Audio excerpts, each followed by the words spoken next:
Hello, that is not my camera. Where am I? Hello and welcome to The Wandering Isles. My name is Roper, or Ken. I will be your DM for this evening. In the dark, apparently. What's happening? DM. We are back. Those of you watching this in a binge on YouTube, you are actually seeing this correctly. Keen's beard is like this. We have just been gone for a while, and I'm sorry about that. It's been a minute. No, yeah. Why am I invisible? I'll fix that in the meantime. Let's kick into it. So very quickly, we apologize. Last week we were caught. There we go. Hello. We were sort of blindsided. My doggo got sick, so I had to take her to the vet in an emergency, and we missed last week. And I apologize because we hyped everything up. We put it on socials, and then we just had to blast it out last minute that we just had to cancel because we needed the emergency appointment. So I do apologize, but for those first, and doggos are family. That's it. Yeah, she is doing a lot better. She's sitting there actually sassing me with the corner of her eye, which is nice. It's good. I'm good time to remind Ken about the Harley cam that we said we were going to do. I sent another webcam for that actually, and he hasn't done it yet. Oh, that's what that was for. There's a Nokia 3310 somewhere. Yeah, well, there was a Nokia stand. That's what that's for. Okay, I can arrange something. But for the moment, I think we should kick back into it. It's been a minute. You guys ready?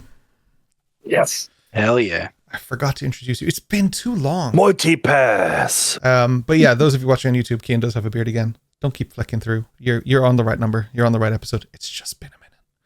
Joining me today. It's only been a week. It just grows this quick. It does feel like that though. Joining me today, we have Richard as Slate, we have Kian as Dash, we have Rory as Eos, and we have Busy as Hatsu Toshitsuku. And of course, our lovable chat, and we appreciate it. Richard, I believe you're on recap. I am indeed. Then take it away, son.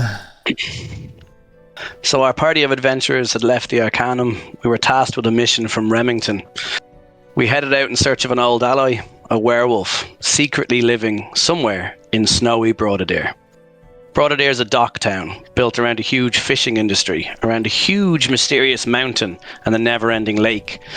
The party found their way there after much hardship on the road, and Amaedrianna had returned home to her father for a time.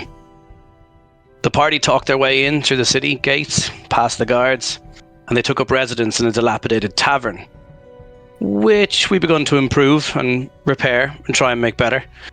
Much happened over the coming week, but most notably, Dash entered a high-stakes poker game and liberated a local merchant's chest and helped some orphans. Slate wove himself into the fabric of the town, using his bard's abilities, getting himself in some trouble.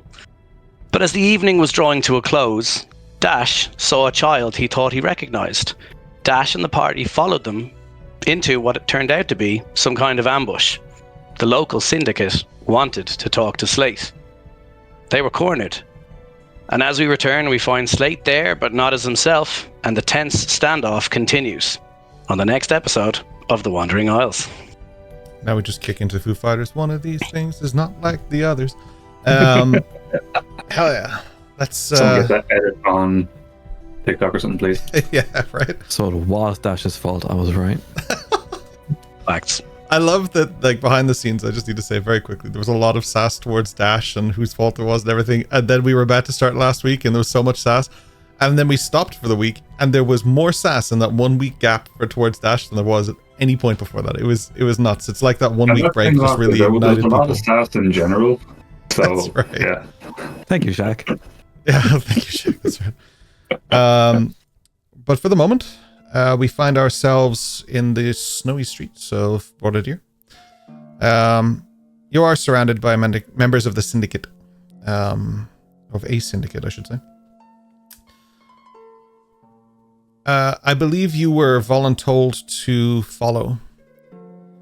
Art thou following? My friends, what would you like to do today? I guess we don't have a choice but to follow, so I'll just kind of, since the restricted was kind of directing things towards me, I'll just kind of look at the others and just kind of gesture. I guess we're following. Do we have far to go? There isn't much of a response, but there's people who, on the ledges of the rooftops around you in this alley that you're on, they stand up and they start to walk across the rooftop rather than coming down. You are led down some side street. The only people who don't follow you is the children. All of the children stay put? Yep. Good to know. What feels like it should be a 1 or 2 minute walk actually takes a little bit. You start to make your way down through these winding side streets until eventually you reach something slightly familiar. The large, expansive lake that has boats upon it. The one on the edge of the town. I say large. Relative to the town, it's large. It's not one of the American Great Lakes or anything like that. It's, it's just a lake. And so she steps out onto the dock, walks towards one of the boats, and then turns to face you guys. You turn around, you don't really see anyone following you, especially, or anything like that, but what you can see is that upon the rooftops there are some shadowy figures who are making themselves known. Eyes are still upon you to watch what you're doing. While I'm looking down with the hood covering as much as possible, bit of side eye here and there, what kind of visual description am I picking up? Of what? Sorry, like what? Well, what do these people look like? So a lot of them are wearing dark hoods up, and they have like a face covering and a mask with dark robes down. This one in particular is slightly different. I believe I showed a picture last week, but I can pull one up here. Just bear with me. But yeah, it's the attire is just dark. There are usually daggers or blades, but mostly what you see is just like small pockets and belts and stuff to hold things and to contain things. They are clearly not killers unless they have to be. They don't dress like people who are out there just murdering everybody. Okay, so to EOS, they look humanoid. Full stop. Oh, sorry. All humanoid, for sure. Sorry, I didn't realize that was the scope of the question. Apologies. That was a much easier answer. Yeah, humanoid for sure. Perfect. Do you want us on deck or in the hold? Where are you? You can board the ship, the boat. It's a little boat that's just sort of... It's not much of a boat. It's like a... It's just like a rowboat, basically, but it has 2 clasps on it that are holding it down. You could probably fit about 7 people on it. Very well. Are you taking us very far? It's better you just board.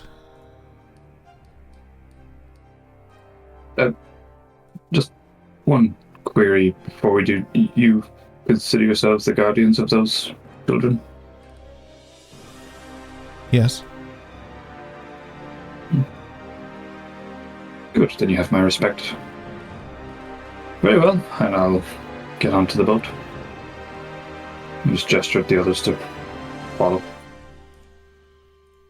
I'm trying to make up for some tech issues inside here. The picture should show now. Apparently did not earlier. I apologize. There you go. So... Yeah, are all of you boarding the boat? There's technically 5 of you. I don't know in what capacity Richard is following, but with Richard, if he's still in child form, you could actually probably fit 8 people because not taking up much space. Strong sense of hesitancy from EOS in this regard. But gazing up towards Dash with a very piercing look to him, she follows. You don't have Lissa or Ayami with you. It is just you, so to speak. And just to clarify, that's why I asked earlier if all the children are staying behind. They've already stayed long behind, but there's... because of Slate's form. Yeah, so it is, it's up to Slate, I would say, more so than anyone. Like, I don't want to exclude Slate or include if he doesn't want to be, so it's... I would give the freedom or autonomy to this for Slate. I would say that from a curiosity standpoint, I would go, but also it would look weird I feel, Slate would feel, that if all of a sudden, a group who have a child among them just leaves the child and leaves them unattended, in a random city, and they would know that this is like potentially not a local child, I would imagine. So I think I will just play the role I'm assigned and just follow along with all of the adults. Right. Yeah, that makes sense. Katsu would take the last spot at the door to kind of guard the back. Yeah. I would say if anybody was to pay any attention or look very closely, I would say there would be a familial resemblance to Dash of some kind. Like a smaller Dash almost. Okay. So the girl takes on Dash-esque form. So blonde hair, pompous attitude. Got it. For sure. Easily done. Yeah. So when you all sit down upon this this vessel, the first thing that you notice is that it's not sitting on the ice. It sort of has a sway to it, which feels unnatural. I would say, I don't know if any of you have proficiency with vehicles, do you? Particularly boats? Some backgrounds come with that, but I'm not sure off the top of my head if any of you do. I do not. I barely have proficiency with my own 2 feet, so never mind vehicles. Anyone proficient in perception then? Arguably, I have Jack of all trades, so I have a slight proficiency in everything. Okay. I'll give Eos and Slate a perception check for me then. Cool. Just flat? Just flat, yeah. I would have given advantage, but if Slate's proficiency is just an edge of proficiency, I'll just go with a straight roll. That's on you there, Slate. Yep.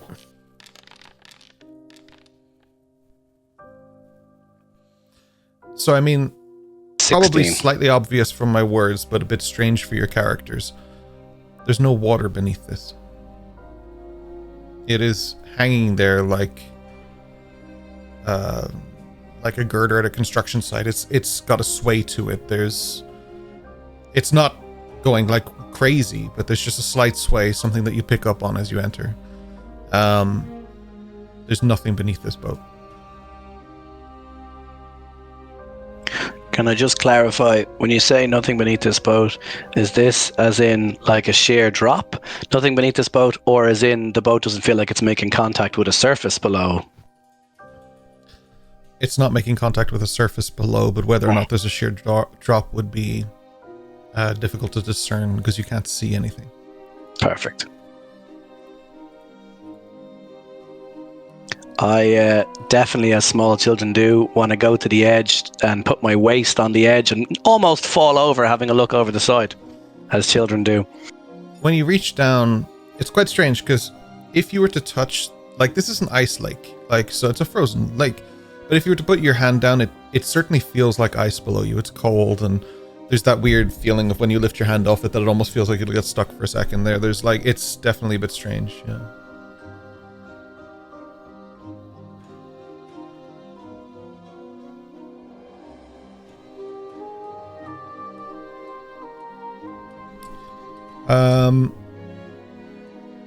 Right, so the next thing, as this person boards as well, they sit down at the front point of the ship. Forgive my lack of ship knowledge. I don't know what that's called, the bow? Okay.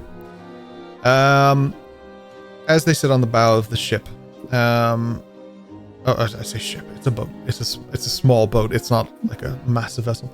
Of the boat, there's a sudden loud metallic clank kind of sound.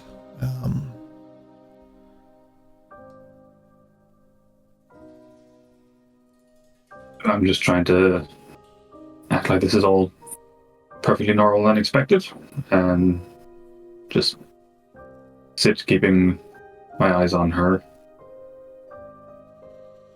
So otherwise just waiting for her lead. If there were a composure check, I would certainly make Dash make one, because suddenly there's as the thing starts to lower itself, For us, it's still a sort of strange feeling if you're standing in an elevator and it moves at that certain speed that feels a bit weird to you and unnatural. For you guys, elevators don't exist, so it's, well, they do, but they're incredibly rare. So if you've used one or not is a bit kind of situational, I guess. But yeah, you start to lower down in underneath the ice. As you do, the first thing you'll see is that there's a small boat beneath the ice that moves back up and fills that gap as you guys move lower and lower.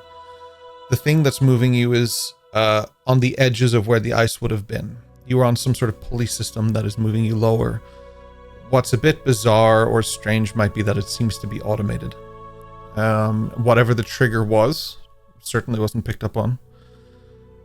And there's no light below you to suggest where you're going.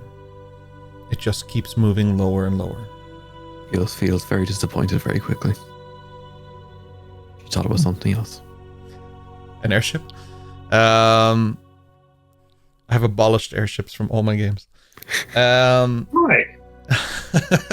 That's a story for another time. A minute goes by. 2 minutes. 3 minutes. You maintain the same descent pattern, but you can barely see each other, unless of course you have dark vision. This is Or glasses. impressive Got dark technology. vision. How long does this take to put together?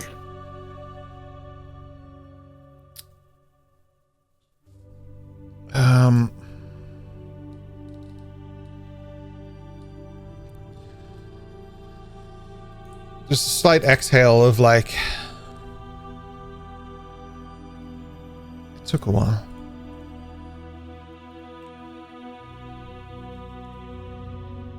You would have to ask the engineers who did it. It was not me.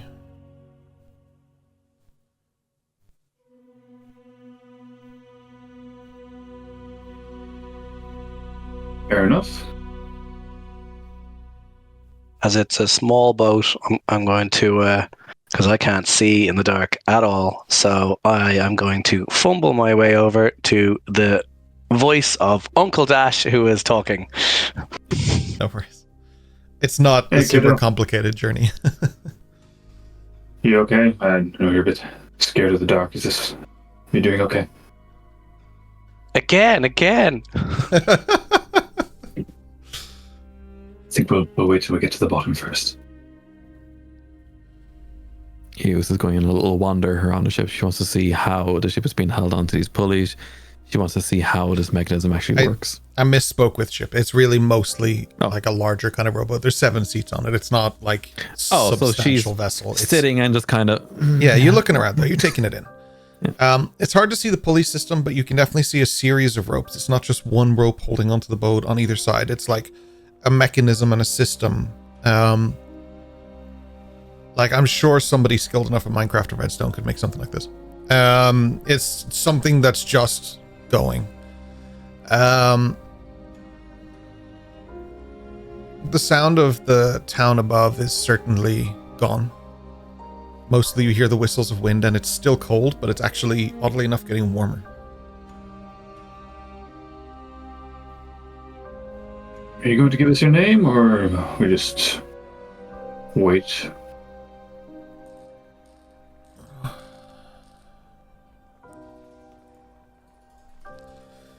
There's a lot of power in a name.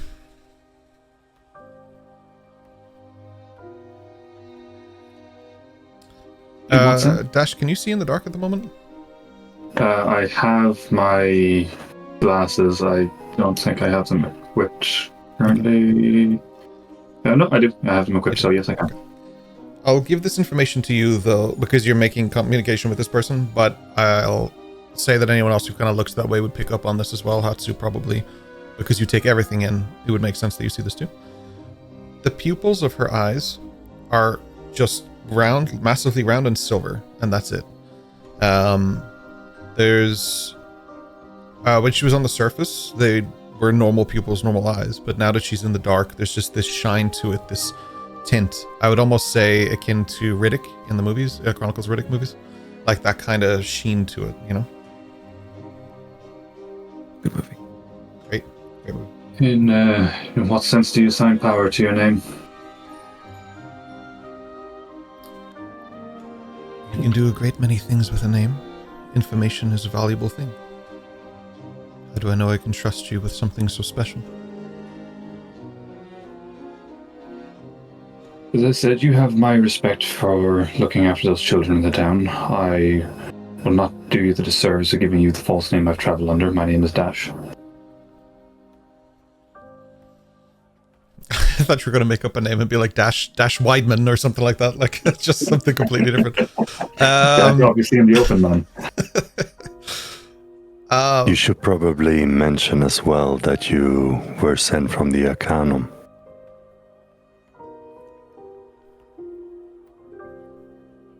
A mission from the Arcanum doesn't really have any bearing here at the moment, I don't think.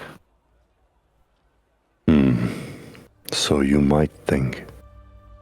Make an insight check for me there, Hudson. Ba-ba-ba-ba.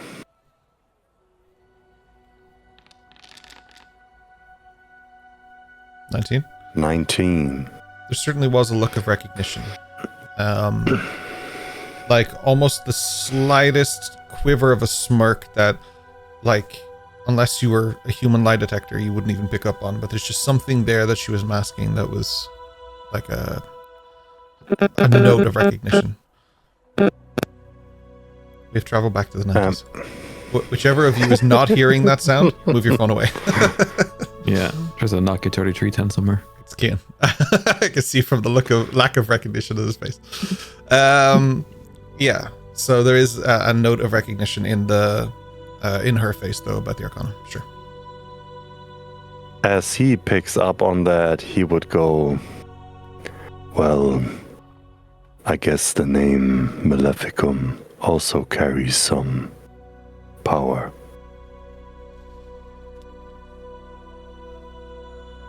In these isles, possibly one of the most famous names of all.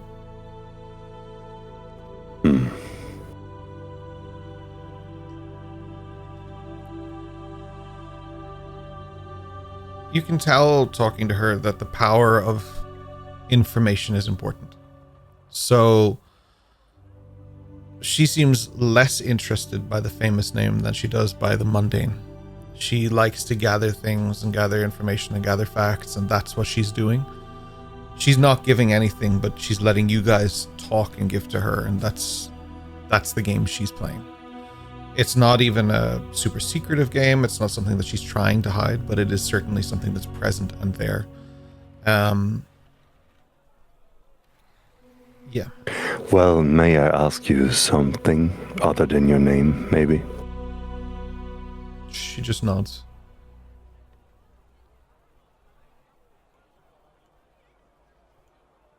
The fact alone that you didn't call the guards on us really, how could I say? By the looks of it, you did your job well. So I appreciate that we weren't bothered by other authorities. When the authorities work for you, there isn't much that they can do to intervene. Well, then I'm looking forward to learn more about your organization. She smirks, and almost with cinematic timing, below the boat, a light starts to appear, and you hear a loud clanging sound as it's like almost a tick, like something is grinding, gears are moving, and this doorway beneath you begins to open as the boat begins to move into what appears to be a large hallway. This large hallway is mostly dark and shaded, but there is torches along the hallway that lead up to a door.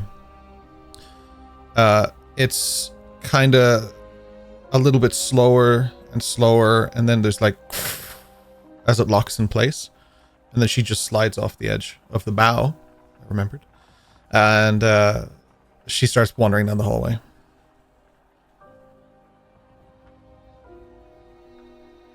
Go with the rest of the party. I guess we follow. I was just gonna fall asleep. Okay. I imagine they may send someone to fetch you. Are you doing okay, Eos? Just wait until we get back, Dash. Did you notice her silver eyes? You see that rope mechanism thing?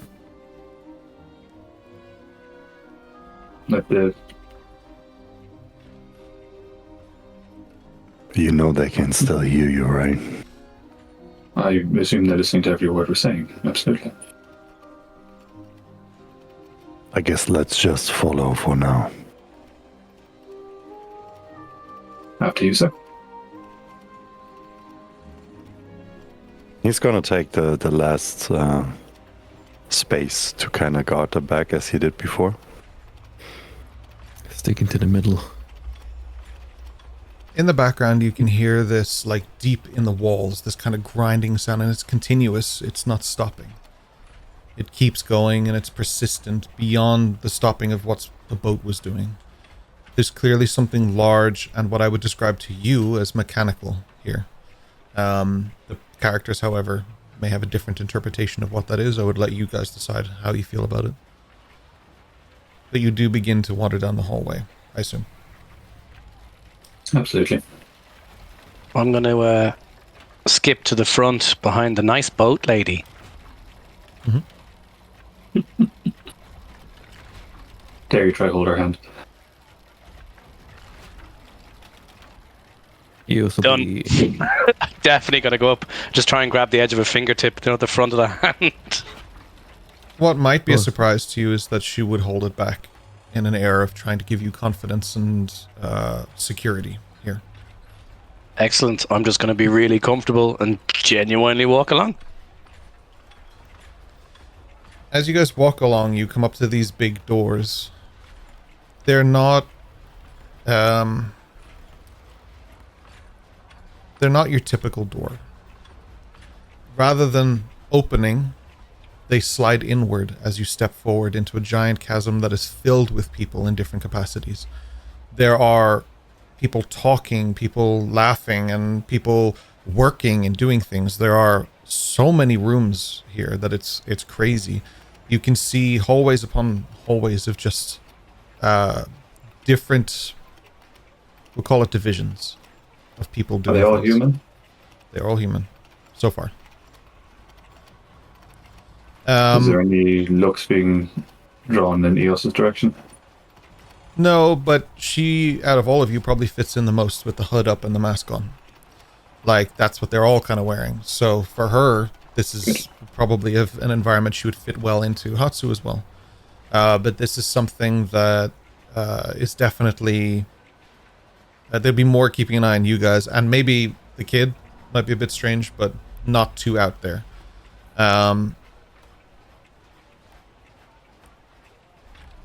The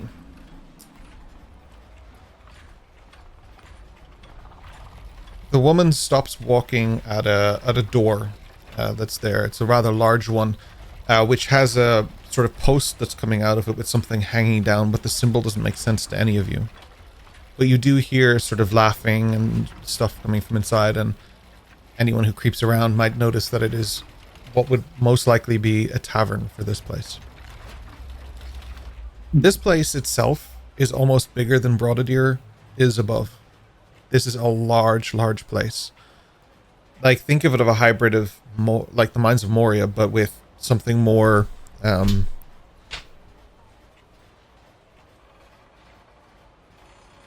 sorry. I had to sneeze. I had to grab that like mic button just so fast. Something like Moria, but with more steampunk to it. Like, this place is living, like these mines are living. There is a Industrial. currency. Yeah, it's industrial, exactly. There is a currency to this place that is just like unfathomable to a lot of people. Is there some sort of product being carried to and fro? Not particularly. No, these people are mostly like, they don't look like they're carrying axes, pickaxes, and working. They look like they look like she does. I keep almost saying her name. They look like she does. They have the same kind of style, so it's like slimming black clothing, like that's kind of tight and easy to maneuver in, and has like kind of belts and pockets and loops and all sorts of things. They look ready to go in the same kind of mission that she does. And I assume all armed, or mostly armed at least. Yeah, they all have their own like weapons and sort of things, but not everybody's armed the same. Hers preference seems to be daggers and maybe a short sword, but like there are people out there who have like bigger weapons or just none, so it's not unusual in that sense, you know. Mm-hmm. And do I see anywhere that symbol that I have on the card from Dagtorp? It would have been on the door walking in, and it would be sometimes on the walls. It is kind of a symbol of this place, yeah. Okay, good to know.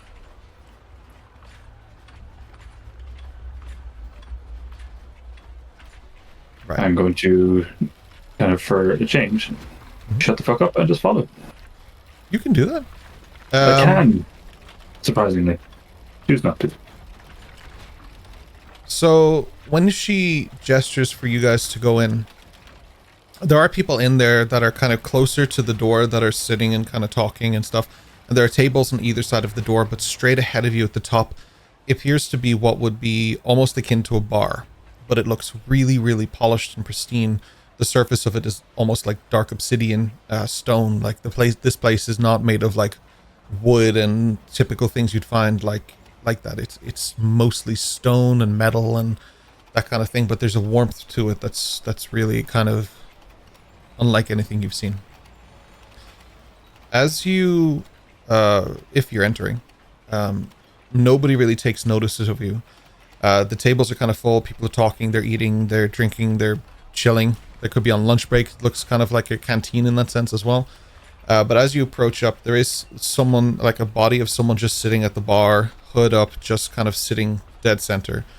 The way the focus of this person had been, that was leading you here, would suggest that you are to go up there. I'll just nod to her then, and if no one else is taking the lead, then I'll go. I'll put my hand out on the way past and take Uncle Dash's hand and go with him from the nice boat lady. Sure. Yeah, come on then, kiddo. You approach the bar and sit down next to this person. Cloak up, kind of a long sort of trench coatish jacket on, but the voice is unmistakable. Welcome back, Mr. Edwards. Well, it's about time you got here. You took your time.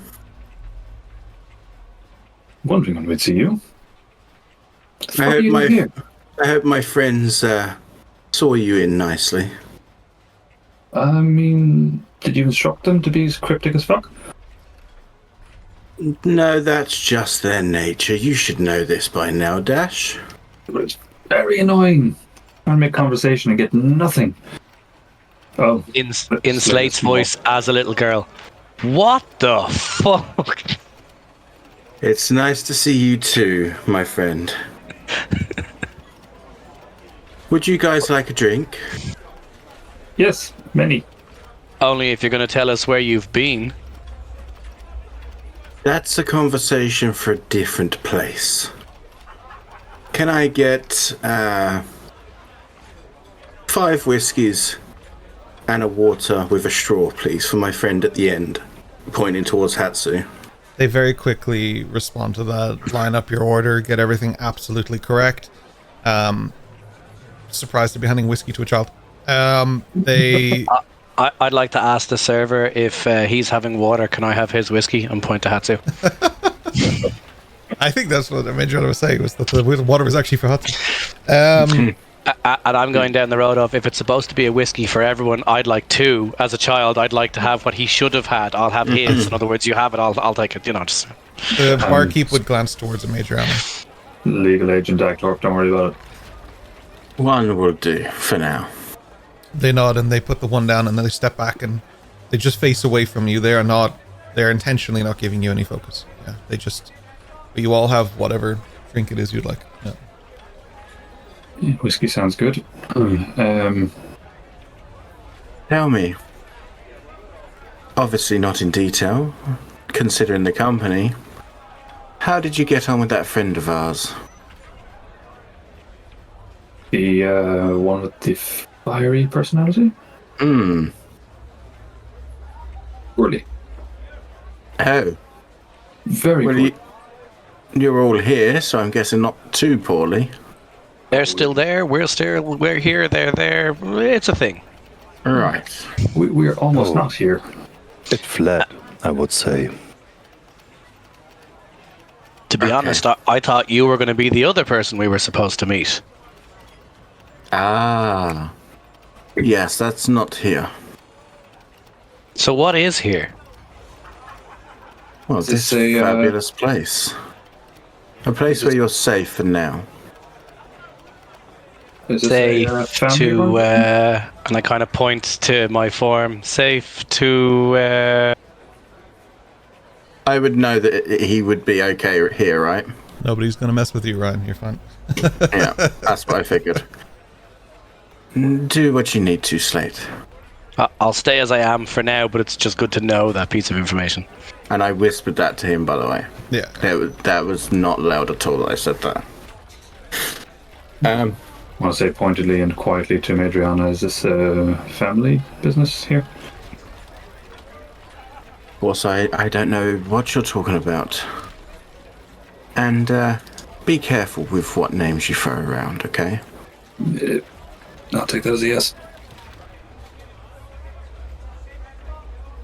Let's just say I've secured us some relaxation for the evening, of which we can then get on with what we were meant to be doing. But needless to say, until we're out and about, don't say too much. Any of you. Very well. Do you think this... I'll check out the card from Dagtorp. Is best on your person, or is this a chip to be cashed in later? What is this item that he showed me? So it would be a card that would be like an IOU for this place, effectively. If they take in mercenaries to do work, or if they take in people of some specialty that they can't manage themselves, then they'll owe them a favor. And usually that favor is like, some people quite literally use it as a get out of jail free card, but also figuratively, it could be used as something like that in this area. Yeah. Do you know the person that gave it to you? No, Lissa stole it. Well, actually, where is she? I would assume she is currently standing on the docks wondering, how the fuck am I going to get down there? We flash over to them and they're like, how the fuck am I going to get down there? They're back at the docks to secure our backup. And we didn't tell her and Naomi to come with us, so I can only assume that they tracked us. No, I did tell Ayame to stay there. Oh, even better. I pull on Amaedrianna's cloak. Yes. I might have procured that card and gave it to Dash. Don't mind what he just said. Was it you? There's a key in speaking. I kind of forgot. It was And then I'll just turn to Amaedrianna and say, it was two poorly dressed, rude gentlemen that I felt no longer required it. And I go back to my whiskey. Interesting. So... Was that the one that everyone now thinks is getting pegged in Dagtorp? So, not only have you come by a favour, but it's not even your favour. Say that. She clears her throat as she goes to say the name. I give you extra props for that. That was a very, very cool move. Let's hope you get it back then, shall we? Just hope it was worth taking. So far, this one hasn't done much with it. We've literally gone to the next town. Let's See just what say. See what I mean? I'll see if there's a mark on it to see what group it belongs to, and depending on the group, depends on what you might be able to ask for. But I will warn you, although it's a favour to you, it does put you in their pocket. Be careful what you do with it. Sell it for gold. Noted. It's a black card with a white hand on it, as far as I remember. Yeah. Do I know the mark? Yeah, it's a black card, like with literally a white hand on it. It would be on the walls and stuff too here. It is just the symbol of the Frosthand Syndicate. Yeah. Okay. Well, I mean, yes, I'd say in the right circumstances, you can definitely use that. But like I say, although it's a favour owed, it's never free. The guy behind the bar gets beckoned for a moment and he steps away and he comes back and he's like, your room is ready. I assume with the stipulations of which I asked. They nod, yeah. Do you want to show us the way then? And maybe bring that bottle with you as well. They nod to start walking, turn around, grab the bottle, turn around again, and just start to walk around. Behind the bar, they pull down a lamp, door opens, and you head down into a corridor that leads down to a rather large room that has a large circular table in it and sort of a U-shaped couch at the back. So you can see forward, you can see the door, and there's pretty much nothing else to this room. As we're going through, I'm just going to walk next to Amaedrianna and just say, I never get tired of the eccentricities of these layers. I can honestly tell you, you have not seen anything yet. As the barkeeper walks back out, they leave the bottle in the middle of the table, they walk back out, they nod towards you, and they just close the doors. And as they do, the line disappears. It looks like it's super flush, basically. It's not magic. It's... In this campaign, I need to be more specific. It's just flush. It looks sealed, but it's not. You can open it again. It's not magically gone. Nothing like that. Yeah. Yeah. As I was standing with Amaedrianna and Dash, and presume we would have walked through together, I presume I also would have heard Dash say that comment about the never getting tired of it. So then I'm just going to start dancing around in circles around them as they move forward and just start going, in Palparoth! While all this has been happening, Eos has been mentally taking notes of how many steps it takes to get here, how does the lamp switch work. She's mentally preparing herself if she needs to. No worries, yeah. It's, yeah,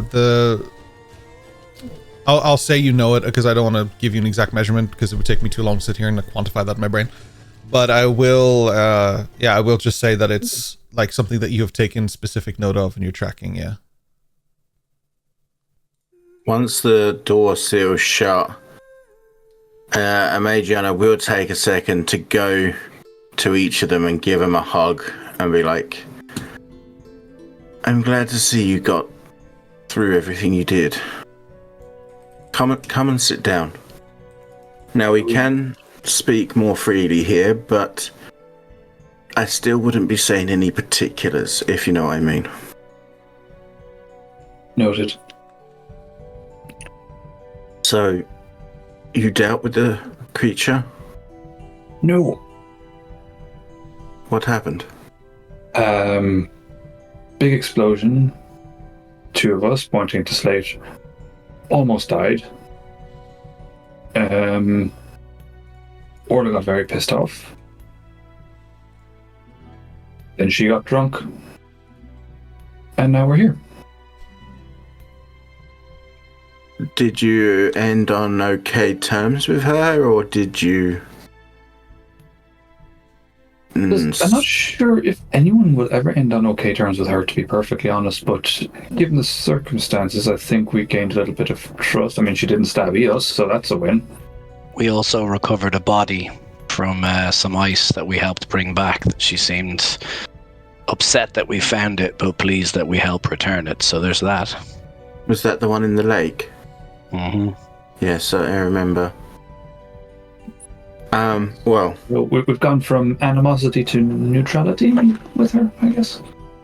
I was pretty sure she likes the rest of us, so maybe it's just neutral with that. I suppose that's the best we could hope for. Definitely. In my case, I must apologize to you all.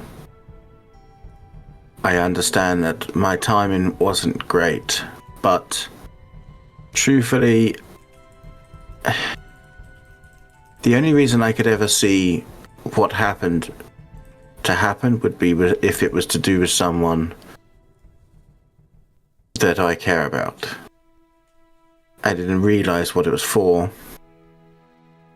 Turned out to be much more and also much less than I had imagined. What I said earlier about the cryptic. I know, but I'm being careful about our surroundings. I will tell you more. I'm just trying to say that there was a reason for it, although it might not be a reason that you will understand. So this is like 20 questions, but we save our guesses till later. Needless to say, I wish I'd have been there to help. And I'm sorry you two got so hurt in it. It's quite all right, Amaedrianna. That seemed urgent, what you were being summoned for. No one will hold that against you. We all have our own personal stuff that needs looking after as well. Honestly, I'm surprised he did it. With a slight smile, I'm going to say, well, it's in the book. You definitely owe me one for leaving. You owe me 10 gold. I think after your night stay in this fabulous place, even if it was a case of me owing you 10 gold, I think you can quite happily wipe that off. Fair enough, and I'll just kind of show the pouch to Amaedrianna. I think we did quite well in Brought a Deer anyway. I show her there's 200 gold in my pouch currently. Is that each, or...? Oh, no, this is just mine, but I will use it for the group. There was an asshole that Slate picked out as a mark for me in town, quite successfully. And he's, well, a much poorer asshole now. Do me a favour. As much as it is possible, make sure that bag is as close to your skin as you can get it and covered with as many layers as possible, because it will go missing here. That is the intention. Although I'd feel a bit naked without Lissa watching my back, as I'm a bit shit at perceiving things. Well, at least you've got me back for that now. Is it also, true? I'm gonna pour some whiskey.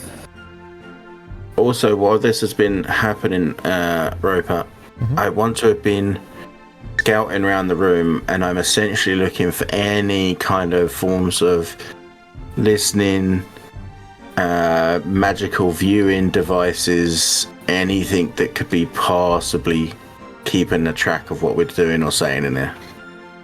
No worries. That would be, investigation. Could I assist in that as well? Yeah. I'm making it kind of obvious, but not, if you know what I mean. Mm-hmm. So.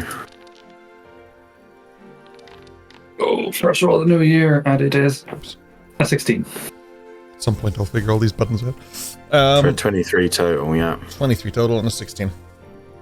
Oh, wait, sorry, was mine not meant to be at advantage? Then it would be less. It's okay. No, that's fine. Either way, neither of you find anything. Cool. Good. So, is the plan still as when I had left? Well, bar the fact that you dealt with whatever that was. Are we still heading to our destination?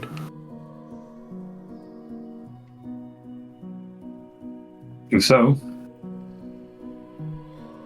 In your time here, you would have probably disclosed what direction you're headed in, Amaedrianna. Hartwell is one of the rare places that even this syndicate doesn't have their claws in. It's very, very difficult to get anyone there. Was that pun meant? No, but yes, I'll take credit for it anyway. Where's my inspiration? Okay. But there would have been plans up until the point of, say, the edge of the woods. So, like, I know a path into it and stuff, a safe path. Like, you know your way. Okay. But, like, it's known that this is a notoriously difficult place to get to, and it's like, it's almost as if everything that wants you to stay out will make you stay out. Some people go missing and never return. Some people just wake up on the edge of the woods. It's like, it's a journey. Okay. Yeah. So while I was here and while I was waiting, I'd have liked to have procured a few things, if you don't mind. Sure. First, a couple of things would have been like ration packs and stuff for that, because I know that we'd already used some before I left, and I'm sure they've probably used some since. I don't remember who has the bag, but you can add 20. Go ahead, Hatsu. Yeah, you can add 20 there. Eating this, it's not good. It will do us when we're out on the job.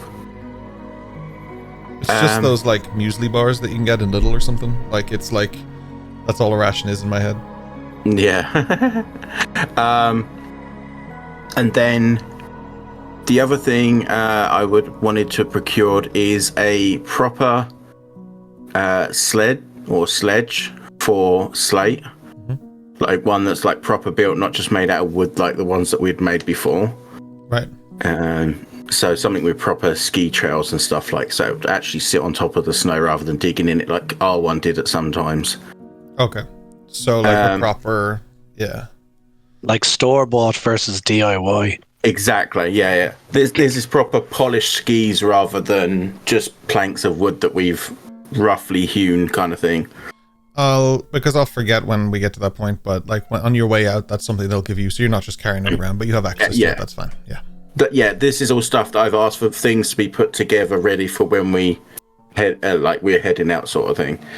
Apart from one other thing, which is Amaedrianna pulls out a small pouch. She walks over to Eos and takes her hand, puts the pouch in her hand and says, I figured I'd used enough of your tea, my dear, so I thought I might replenish some of it. And there's like 2 weeks worth of tea, peppermint tea. And it's good tea too. Like, I'll go one step further and say that whoever procured this originally did get it from Arboris. So it's proper peppermint tea. Thank you. I can just break character for a second. I've started drinking peppermint tea IRL recently, so thanks for that, Rory. It's actually really good. I need to get a sponsorship from like a peppermint tea company. You hear us? Or lions, because, you know, how dare. What did he just say? Nothing. Yeah, where were we? So it's the sled, war, some more rations, and some peppermint tea for Eos. It's just things I picked up before they got here. No worries. I've secured us rooms for this evening. I say rooms, it's a room for all of us. I figured it'd be safer if we still shared, even with my contacts here. And I guess we can head off in the morning. Do you think the other two would be safe enough? Yes, we seem to have accidentally taken ownership of a tavern. I mean, you didn't stab him like you did the other guy. What? Oh, yeah. By the way, Dash killed a guy. That took like 12 seconds. Wanderer, both Hatsu and I tried to stop him, but he was like, I stabbeth thee, and he continued. It was his nipple was over there, and it was one. He's what? What? Why are you cutting people's nipples off? That's what he does. She's exaggerating. I don't collect nipples. That's what he does. Do you not have enough of your own? He doesn't collect them. He's wasteful like that. He just cut it and left it. He was. not getting into that now. We accidentally took ownership of a tavern, the dilapidated one in town. Hatsu was doing some good work in... I don't think we took ownership. We helped someone to get a place in order. Yeah. For once, we left somewhere better off than where we found it. It's not the first time. I mean, Gorbound Character got a whole development. We haven't heard from Gorbound since. I can only assume that's a good thing.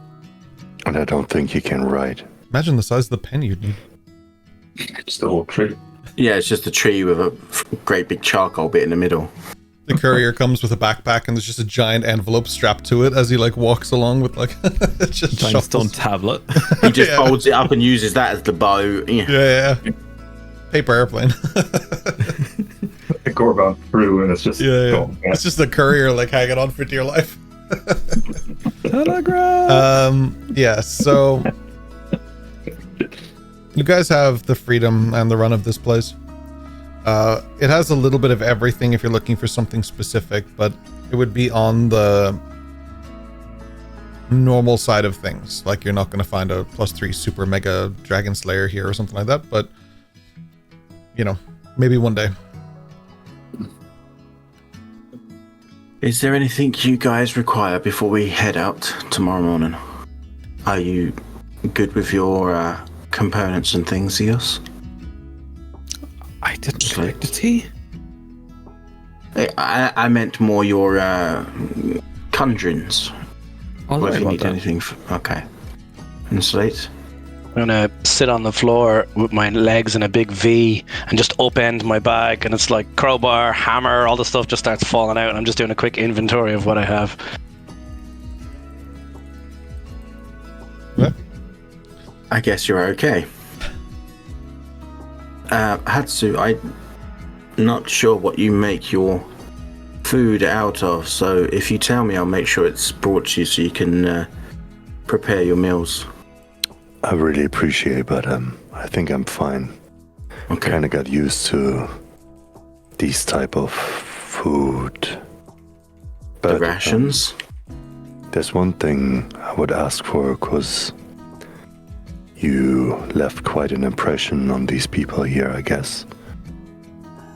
The original plan why we did come here and try to get some attention from these guys was actually to get more information about this town, and if anyone did have more information about that being that we encountered, the fire guy, that would be very helpful, because we offered Orla to help her on our way back.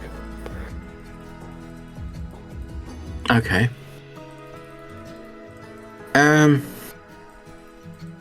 Give me a moment, and I'll walk over to kind of where the door was, but there's like wood panels. It's where like drinks and stuff would be like made up and all that kind of stuff.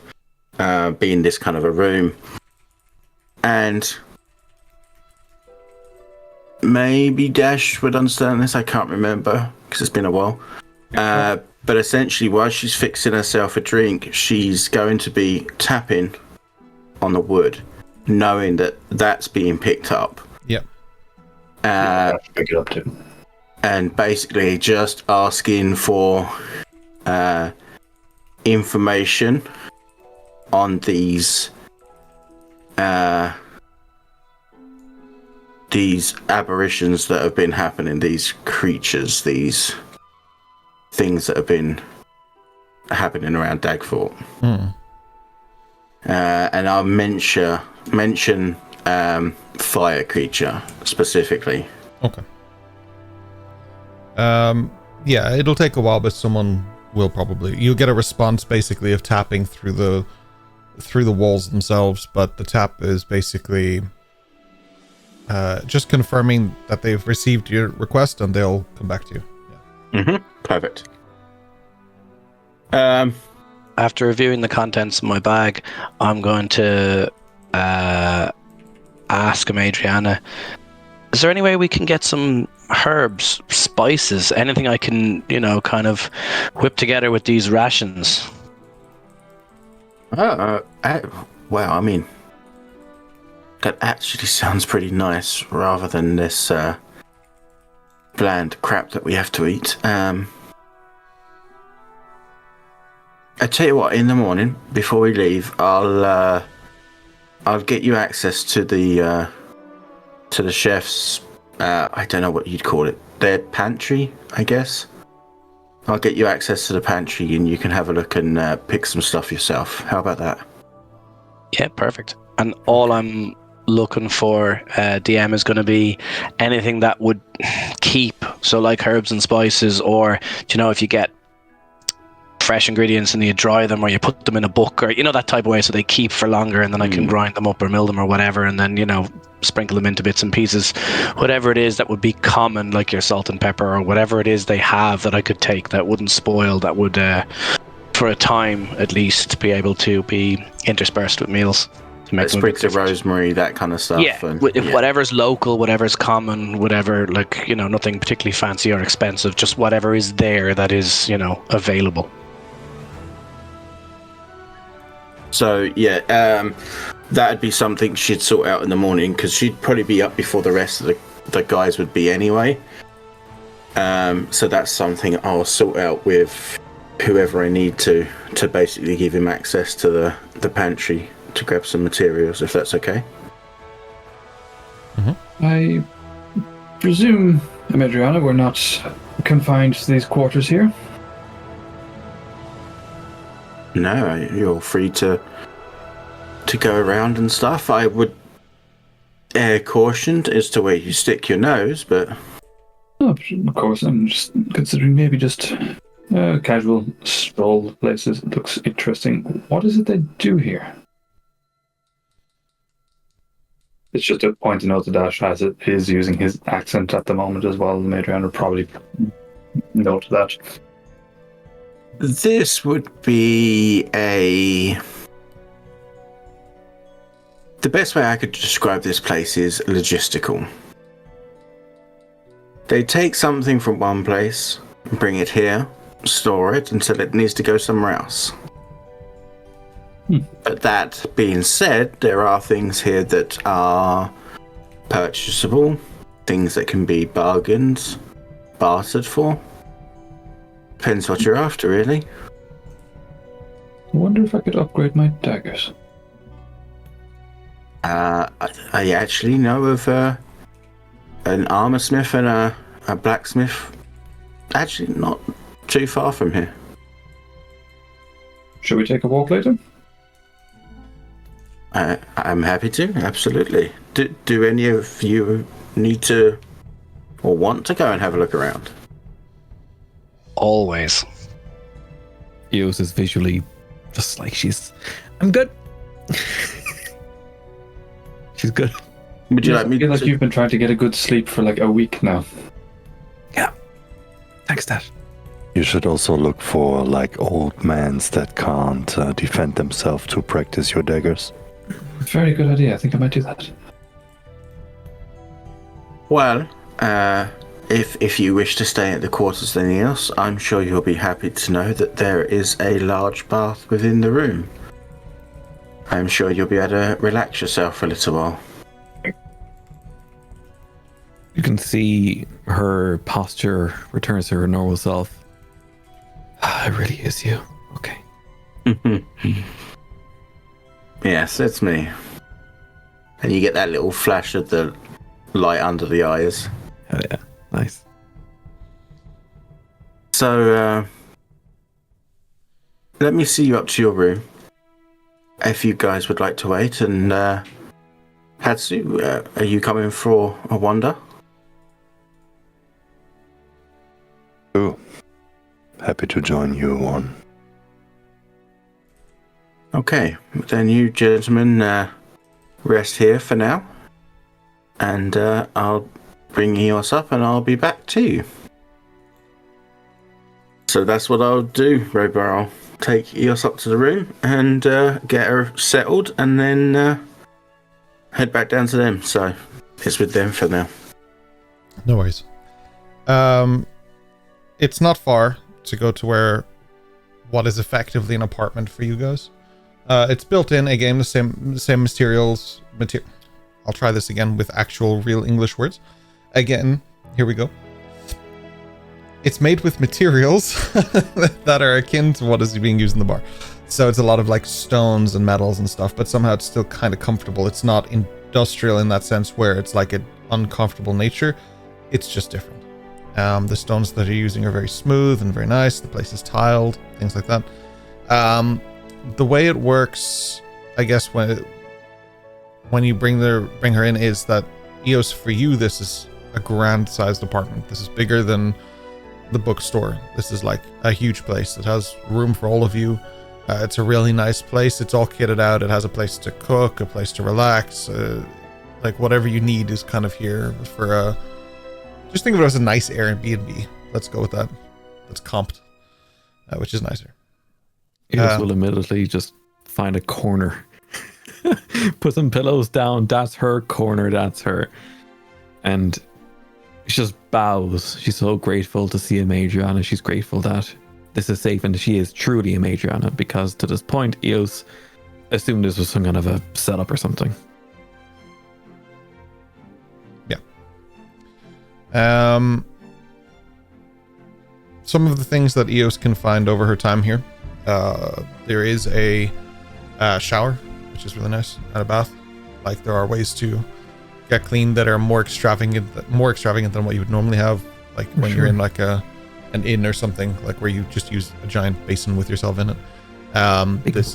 Big bucket, yeah. But this is something different. This is nice. This is more kind of futuristic for setting. Yeah, for sure. Can I add as well, because of the location, there is also like an ice dip pool. Hell yeah. So it's like a cold pool you can dip in to like really reinvigorate the body and refresh. For approximately 12 seconds until your heart stops. Yeah. No, I get it. Yeah, absolutely, for sure. Hell yeah. Yeah, absolutely. The rest of you. So what's happening?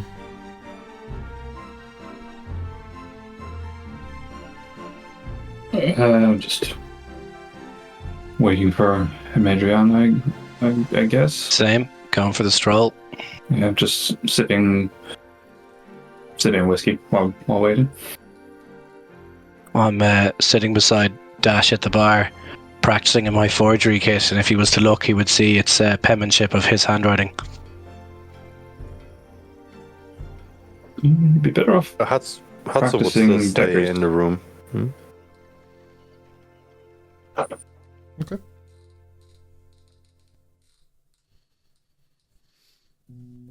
All right. Those of you who are going with Amaedrianna, the things that you see when you're out and about are akin to what you would find in a town, just nicer. There are stores, there are places to eat, there is like a whole sort of living environment that's under here. Theoretically, you could live here your whole life and never leave and you'd be fine, but the only thing that goes against that is actually just the intentions of this place. You work hard if you're here. But just point of order is, well, Dash doesn't have a suit on, he has his leather armor and his face covering. Cool. Yeah, you fit in more like that, yeah.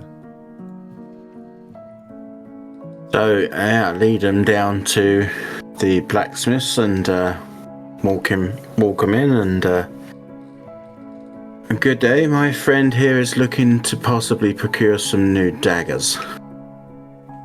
Daggers we have. What type of daggers do you need?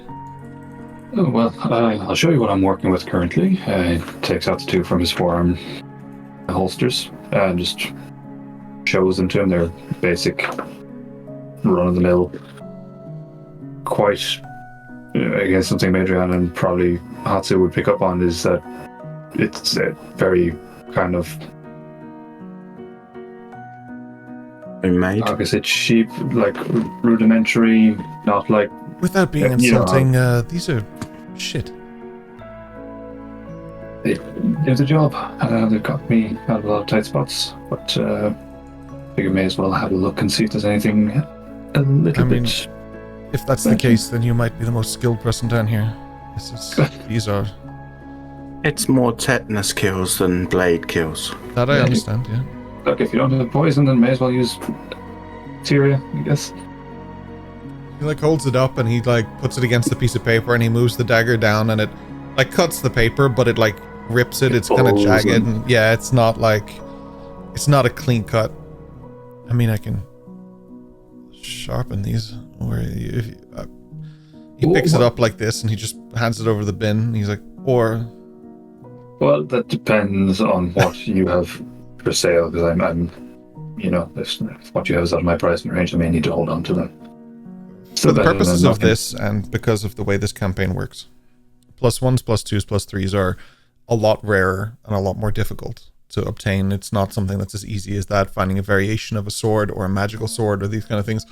Because of the setting, it's a low magic series and low magic campaign.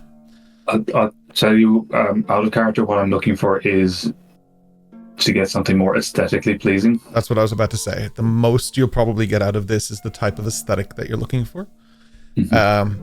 But there will be opportunities down the line for characters to upgrade the gear that they have, as well as buy new gear. Like the way it's always worked in my campaigns, or at least in the more recent years anyway, has been that you can also usually add things to your items rather than just replacing them every time you find something new. Like, it feels less personal when you do that, so most likely people would grow attached to the weapons and tools and things that they have. So in this circumstance, if you're buying daggers, you'd be buying them at the normal price of daggers, but it would be the aesthetic that changes or tweaks the way you want them to. And I'd let you choose what they look like in that sense, to be the ones that you have found. But at the same time, if you just wanted to, you could sharpen the ones you have and they could decorate them and do that kind of thing. And down the line, you will have the opportunities to upgrade your armor, your gear, your stuff. Like, there will be those things. I'm really dragging my heels.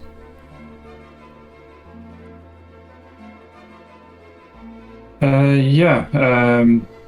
Like, we're going to throw me under the bus with store options? Uno reverse card. Yeah, I want to kind of get nicer daggers. Is there a preference? Like, are you looking for a specific style, color? Are you looking for leather? Are you looking for like not like the leather dagger? I mean, like the handles and stuff like that. Are you looking for gold ones that are like solid? What do you want? What do you want, man? Yeah. Why aren't you answering me while I'm talking? What I'm looking for is what I have for the podcast listeners. What Dash has is kind of elongated kitchen knives that have bits of fracture along the blade. They are just like cheap wood handles that are wrapped in ragged leather. Kind of what you can easily tell is bits of fabric that's been torn off of clothes or whatever else. It's just wrapped around for a bit more of a comfortable grip. So what I'd be looking for is maybe something that has more of a kind of a blackout aesthetic, something like with darkened steel blades, maybe kind of like a matte finish that kind of almost highlights the sharpening along the edge a little bit more. I would almost go so bold as to say maybe include a little bit of like gold inlay to sort of match the aesthetic you've been going with. Yeah, exactly. Something that actually has a cross guard as well to protect the hands, because what he has is, hit and hope kind of thing. Maybe a bit of... Not so much on the hit, if I recall correctly. Not too bad. Maybe even go so far as to have, some nice inlay on the pommel, some, a gemstone or something on the pommel. Right. Something that's much better balanced, and that might have a nice, sheath as well to go with it. Best I can do is 8,000 gold. No, okay. Yeah, you can have daggers. Okay, you can have them at the base price of daggers, which I think is 25, if I remember correctly, each. I'm going to say they're 25 each at the moment. You might get let me have a quick look. Let me just have a very, very quick look. But I believe they're 25 each. I mean, I will try bargaining them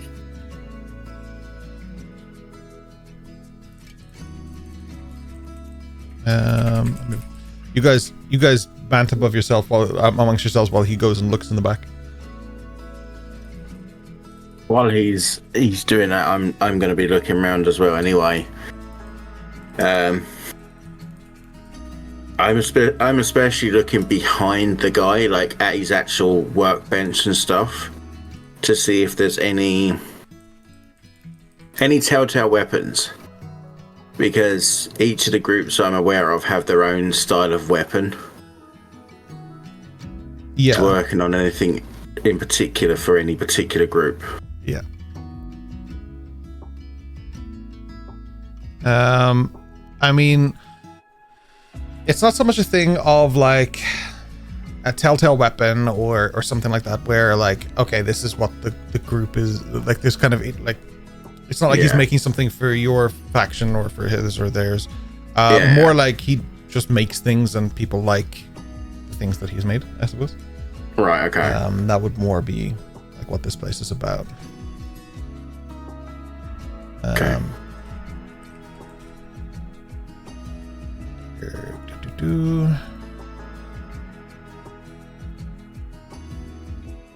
I'm pretty sure daggers are just 25. I'm gonna go with 25 because this is taking a little too long to find.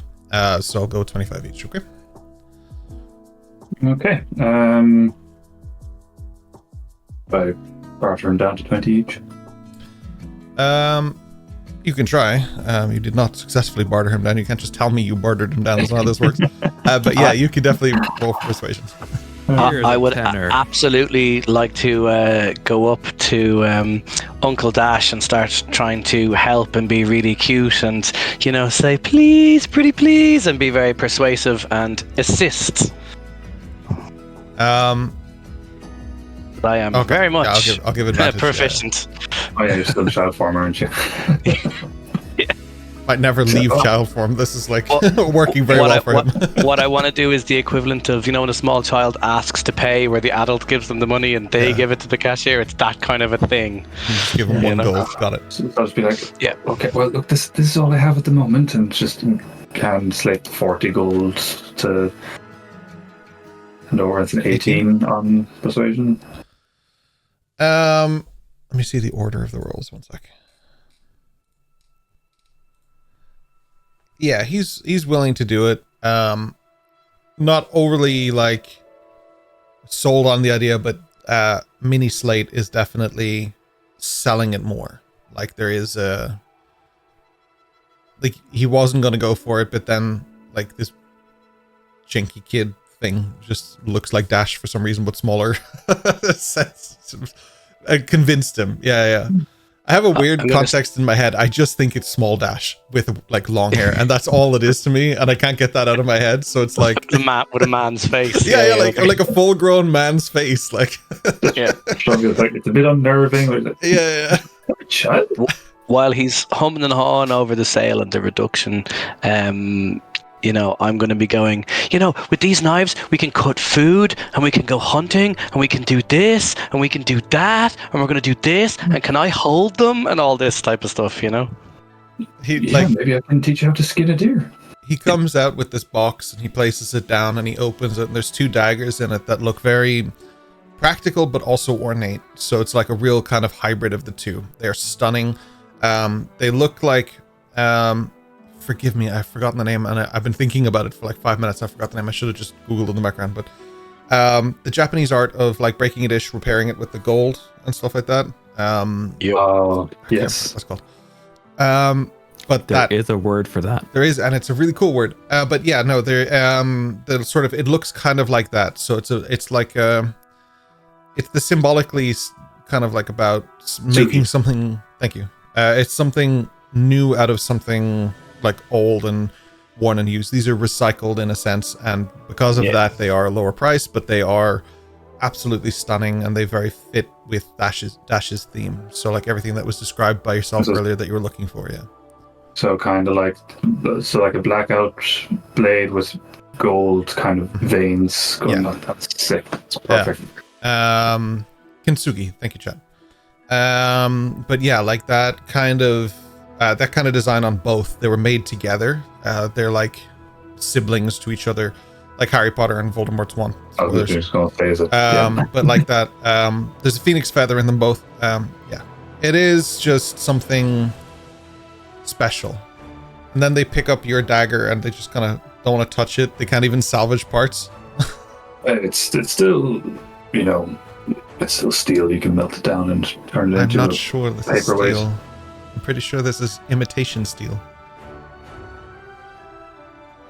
Yeah, that's shit. You can throw it away. Yeah. It's just like Dash is just being all tough and macho. Just throw it away. He watches as it goes in the bin and he hears the thud. There's just like a tear like forcing its way out of his eye. Not even. It's like when you're trading your car. Yeah. Like you want to feel good about it, but there's just something nostalgic about it too. Yeah. The thing is it hits the bottom of the bin and just curls where it's so soft already. The metal is like rubber. It just compacts. Just the heat from the forge behind the guy has just melted it already. Like aluminium foil.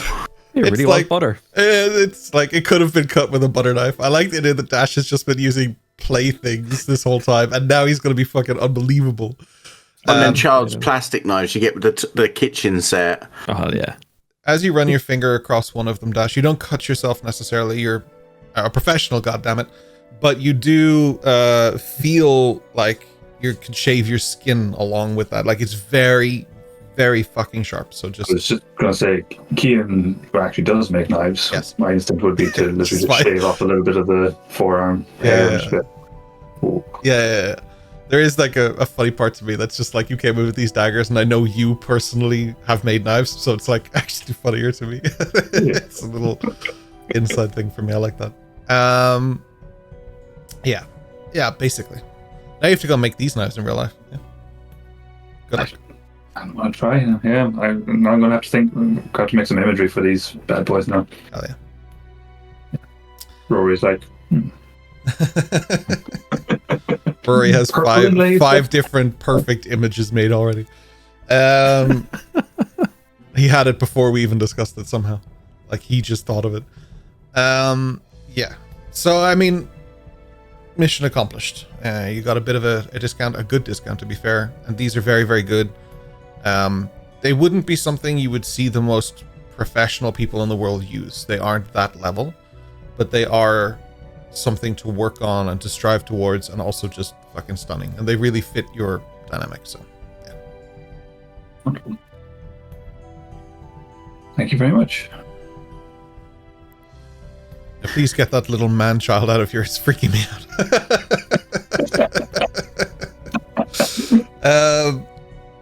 Yeah, no, absolutely. Is there anything else that you guys want to do when you're in this, we'll call it a district? Is there anything you need? No, I guess I'm over-prepared as always. But thanks for question. And you, man-child? I really want you to have like a deep James Earl Jones voice with this kid. Oh, isn't that kid sweet? What are you talking about?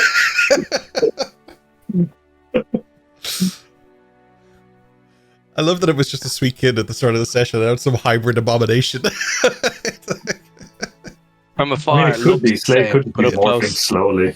Yeah, sounds different. The longer he stays in that form, the more there are towels. Imagine he's just like growing bigger, like as if he's aging. Like every hour he just changes a little bit taller. You know what he actually looks like in my head now is in Ant-Man when he's like stuck in the half size in Ant-Man 2 or something like that, and he's running around like he looks like a man, but he's like really small, but his face is still Paul Rudd. That's what I was thinking. Well, I guess we should head back and get some rest then. Probably a good idea. I'm just keeping an eye out, not looking for anything in particular as we're walking back. I'm just curious about the place, what people are doing. I suppose it came to Broader with the intention of making a connection to the syndicate, I guess, as it turns out. So just curious to see what they might be up to. You know, not that I'm looking for anything specific, as I said, just curious. Just taking insights. Absolutely. Yeah. As we're walking back again, I'm doing that thing as the child does, where they run around, you're walking straight, and the child is running around you as you're walking. Except I'm just skipping and really loudly saying, "You've got to pick a pocket or two," all the time. Oh my god, the mileage we're gonna get from Abomination Slate. Oh, I love it. It's so freaky to me though, because it's like kids have a certain way of walking and moving, and I just, in my head, it's just that, and that's freaking me out, man. It's like The Shining with the twins and stuff. Like it's freaking me out. Yeah. So it's, I mean, the streets themselves are, I say streets like it's all indoors. There is no sky or anything like that. It is tunnels and stuff you're going through, but you kind of forget. It's almost like when you go to, you know, like you go to Vegas or whatever, and you have that sensation of like being indoors, but there's no concept of time or anything. There's nothing to identify any living semblance of anything outside of Vegas. That's what it feels like. One of those times that it's busy all the time, so you don't get a sense of it's quiet at night, or breakfast is served all the time. So there's just always constant food, always people milling around, always something happening. Always, so it's hard to tell the time. Yeah. Exactly. Yeah. Is there anything else specific, sorry, that anyone wants to do here? I'm not doing anything in particular, but then when we head back into the room or into the building to go to the room and stuff, she's kind of half expecting to be given a package or something with the information and that. So she's keeping an eye out for that in case that does happen. I'll go one step further and say that that'll be something you'll encounter at home. Okay, cool.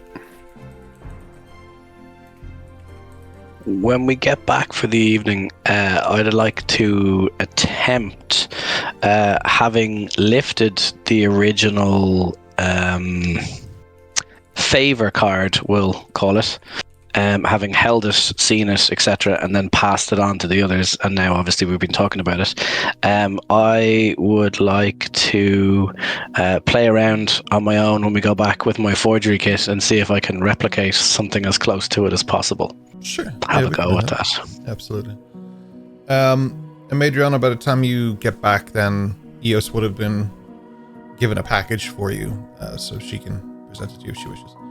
But yeah, like that would be something you find there. How was the bath, dear? So good, until this rude man delivered his box. Shall I have it killed for you?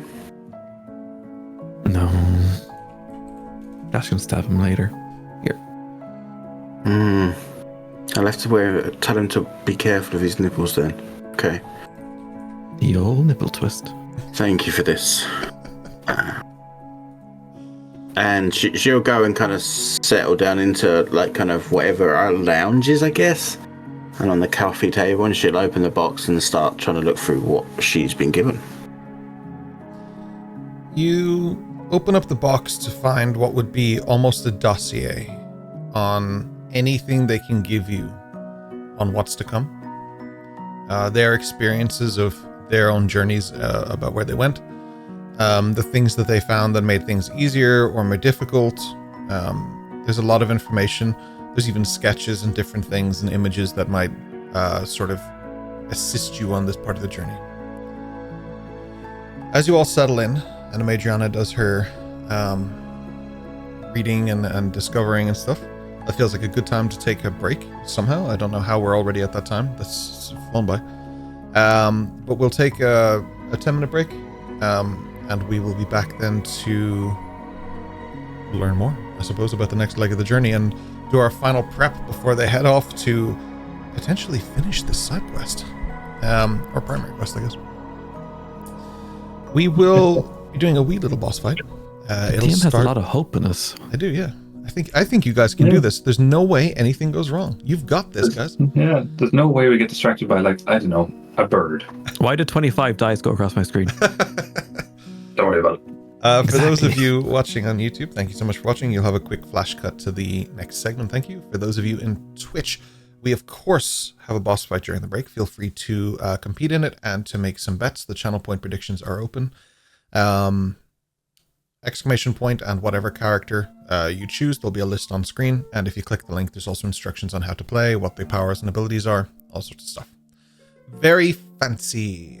We'll be back in a few minutes, armed with tea, probably peppermint, ready for the next leg of this journey. We will see you back. Hell yeah, it's good to have you back, Rana. Absolutely, we missed you. Hell yeah. BRB. Hey, we are back and ready for some action. Music is like pumping here. Let's get something a bit more chill. There we go. So we're back. Amaedrianna, you are looking through some documents. Mostly what the documents outlay for you are quote unquote the clearest path. It'll lead you to the woods, that's easy. But to get into Hartwell, that part's hard. So people have discussed various things in different reports that seem to suggest that no matter what route you take, you get to a certain sort of depth of the woods, and for all intents and purposes, you just wake up again outside the woods, or you don't come back. It's a rare thing that you don't come back. It's more common that you just wake up outside the woods. But it's clear that they have no idea what's really going on in there. That you yourself have more information from the Arcanum than they do in general about the goings on in Hartwell. They know that Hartwell is there. They just don't know how to get there.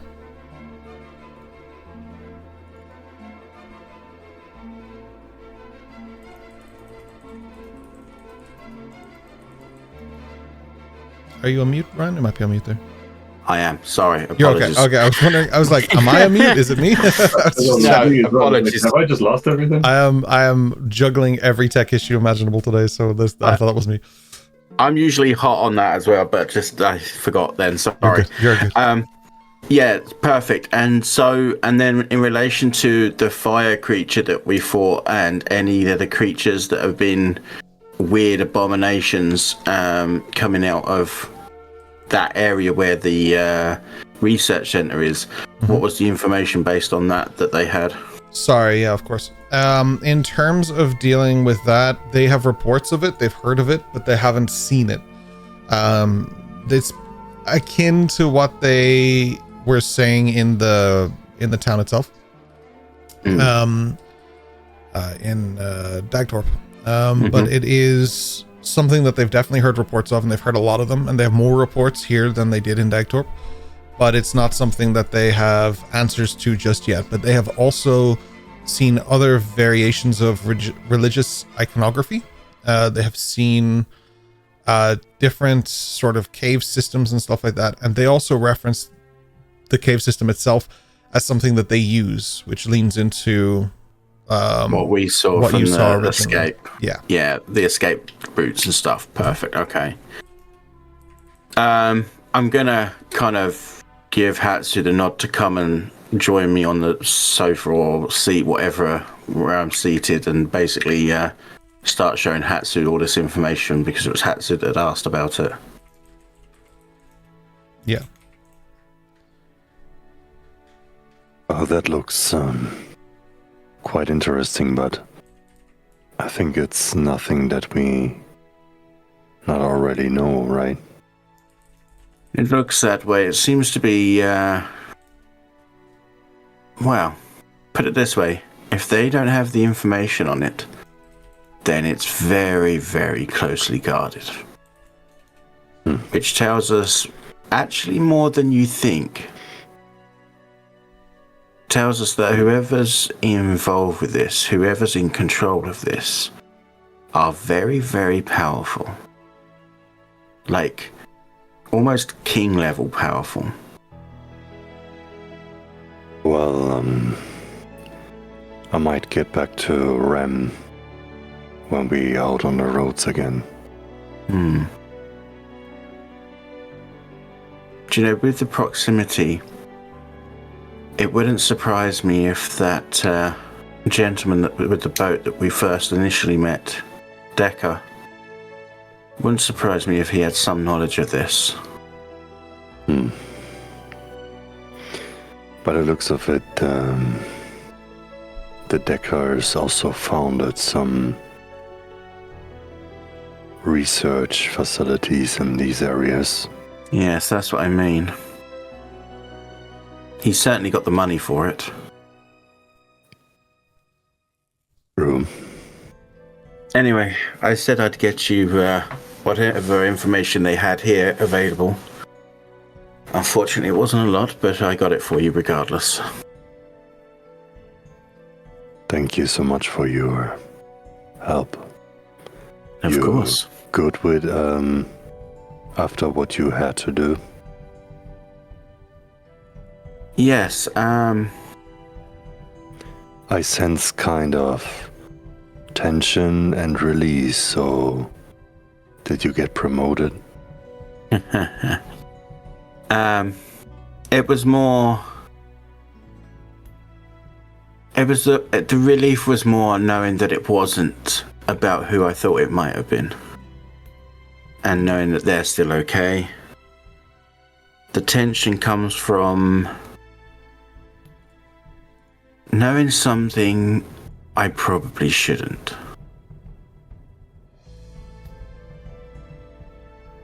Well, you do not know what you not supposed to know, I guess. True. But it's more information than some of the most powerful minds in this world have. So what does that say about what I know? That says you know something that some people want to keep as a secret. And that tells me that you did something for someone that has quite a lot of interest in these secrets. I think they call it leverage. I think they, well, especially this person would call it power.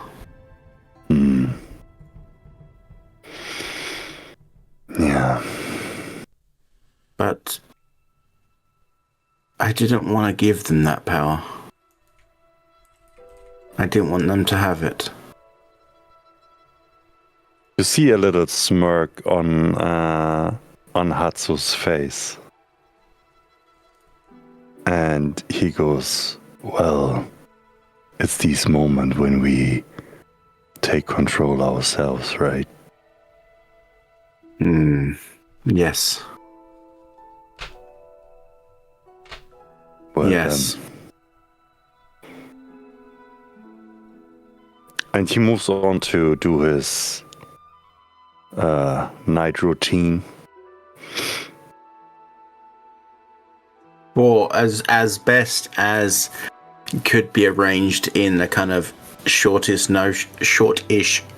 time of which he had. The beds in which we've all got are kind of assimilated to us. So like Eos has got like a particularly like comfy pillows, which when you look at the rest of our pillows is actually quite a lot finer than everyone else's. Dash is the princess and the pea, isn't she? Basically. Dash has Dash is the only one with a suit rail. I thought you the mirror on the ceiling. Okay, that's it. No, she's being nice right now.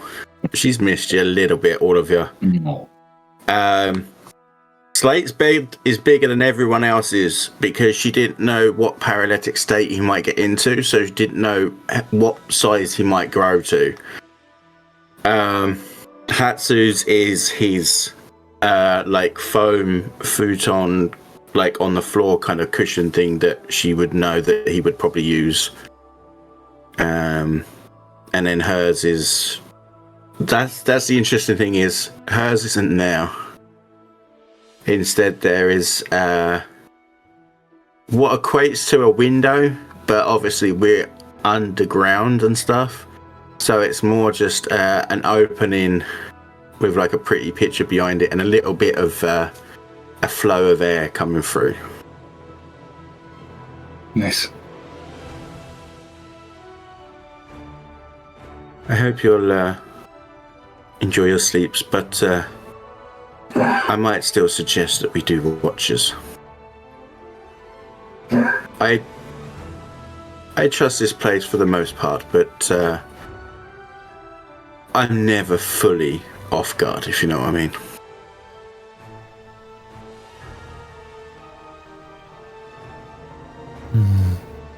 right way to be. The way it's built is sort of, like I said, it's kind of akin to like mostly an apartment. There's spaces for you, or a house, of course. But, excuse me, there's a lot of space. In terms of watches, what did you have in mind? Well, I was going to take the first watch and essentially put a chair by because I'm assuming there's only one way in, one way out of this room, or at least that Amaedrianna would have checked the room and she can only find one way in, one way out, which is the way we came in. So she'd put a chair by this door so that she could essentially keep an eye on it for a couple of hours to make sure that nobody decides to slip in during the evening. Yeah. That's fair. Yeah, absolutely. So, yeah, you kind of set up your pseudo alarm type thing, and you just kind of monitor and watch the area, and you just keep track of things. There's no checks. May join you for a drink for an hour if you want some company. There's no checks needed for this watch, but you guys are welcome to light up. Yeah, I'll let you pour. I like a little bit of ice in mine. Woman of culture. I'll go grab a couple of glasses. A few ice cubes in each and just bring the glasses and the bottle over. Sit down. Ugh. Pour one out, hand it over. And the nipples. Here. So what? Why the nipples? There was no nipples. I did stab a guy. I hope you had good reason. I'd like to think I know you well enough now to know that there probably was a good reason. She takes a long, slow sip. Maybe not. I can give you the reason. Do?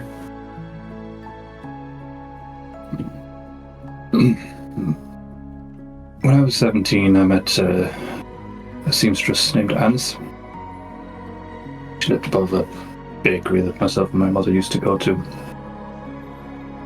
She was quiet and kind. She had her signature, I guess, was she used to stitch little birds into her fabrics. They were symbols of freedom. Kind of latched onto that. She lost her husband a few years before that, so she just, her and her son, Ryle. He was the same age as me, 17 at the time. We hit it off, we became friends. We used to roam around the streets and, have big talks about our dreams of escaping our life. Making it big, getting out of the city, living large, going on grand adventures, and getting into trouble.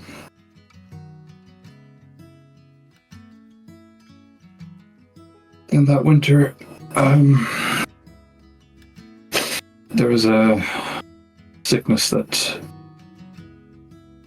spread through slums, I guess you call them.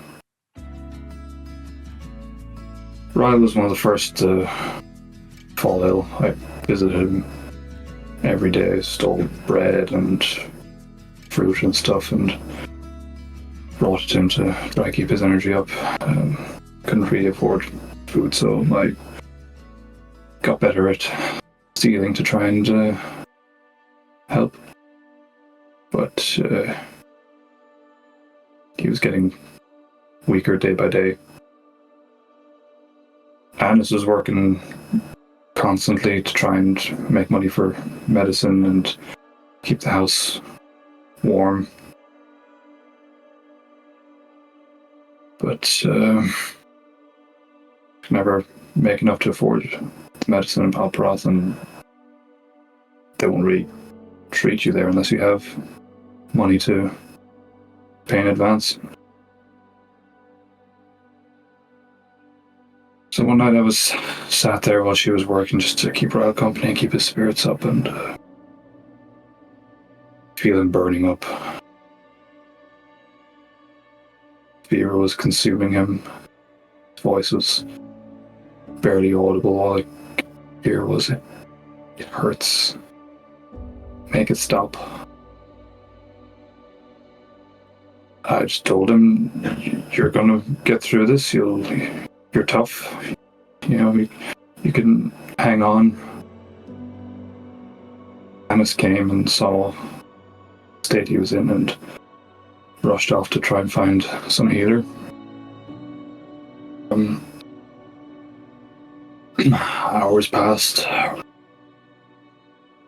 and Ron got worse. His body was shaking, and he was pleading with me to make it stop, to do what I could to make it stop, but I told him I couldn't. He asked me to kill him. I couldn't. I sat there and watched him die horribly. He suffered, Drianna, more than anyone should.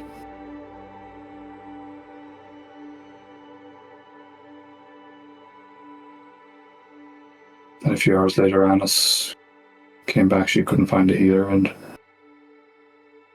she broke down in tears over her son.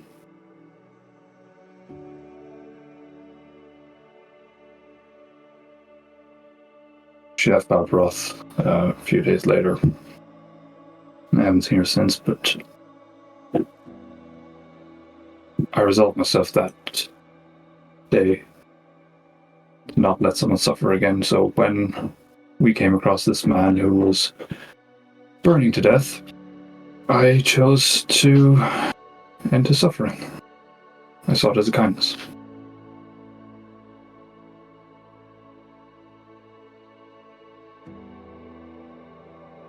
Above the table, is he telling the truth about what happened?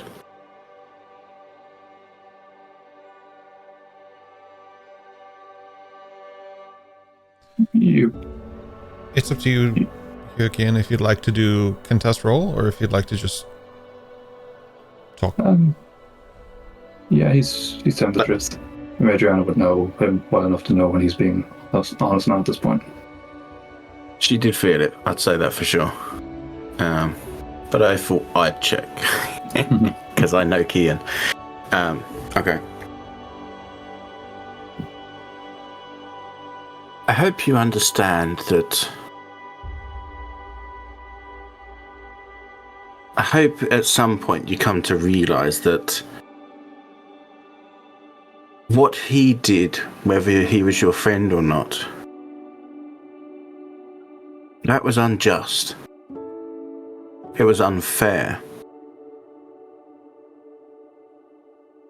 To have asked him for him to have asked you to take on that burden for however long you live was unfair. I understand. Well, obviously I don't understand what he would have been going through, but I can imagine. I think when you're that deep in your own desperation, selfishness is a given. I don't think he had the capacity to consider what he was asking for. He just knew to ask for the only release he could think of. I wouldn't hold it against him. I mean, he was just a kid. We both were. I misunderstand. Back, I would have acted myself earlier. Don't misunderstand me. What he did was right in that, like you said, selfishness at that point is all you care about. You just want it to end.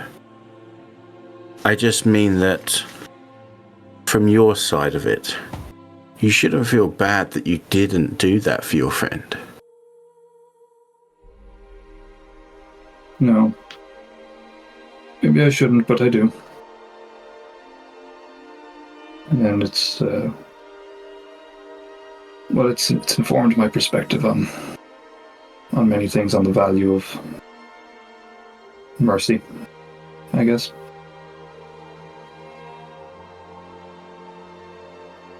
Mercy is very rarely given. It's also very rarely sought. True mercy. In this world, absolutely.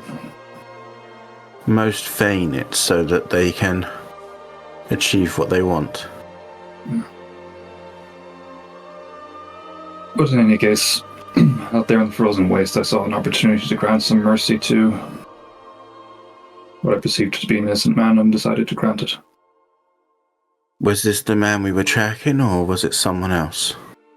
No, this was the man that then turned into a big, glowing, fiery beast. Okay.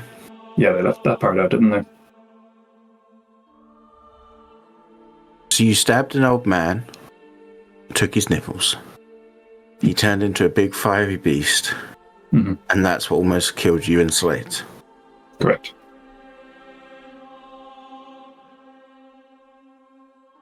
I have to ask, did it almost kill you too because you were being stupid? No, it almost killed us because we were within the radius when it exploded. Okay.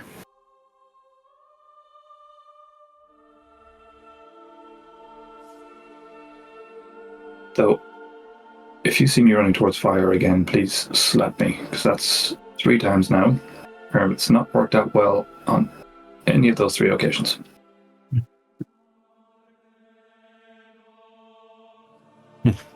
Well, at least it didn't damage the suit, eh?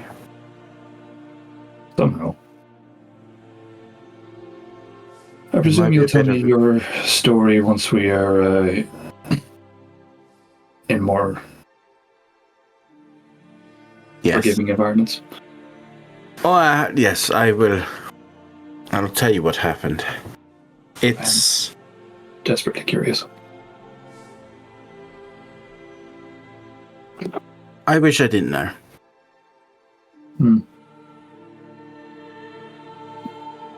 It's something worth much more than my life. Oh.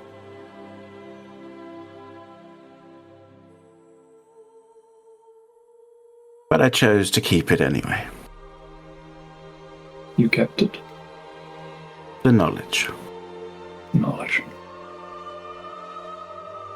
You should know by now, especially in our game, knowledge is an incredibly powerful thing. Which I have to say is why I'm surprised you're so willing to dish out names down here. But I understand you wasn't prepared for this. No. I had been giving a false name thus far, but that lady, whatever her name is, she earned my good graces by being a guardian of the children up there. I thought she deserved that little indication of respect. Guardian of the children? Well, she said she sees herself as that. How truthful she's being, I don't know, but they seem to respond well to her. They get food. They get what they need, as long as they come up with what they need. I see. Do you know what is... I don't know if irony is the right word. One fucking time you're not around, I actually put off a decent heist.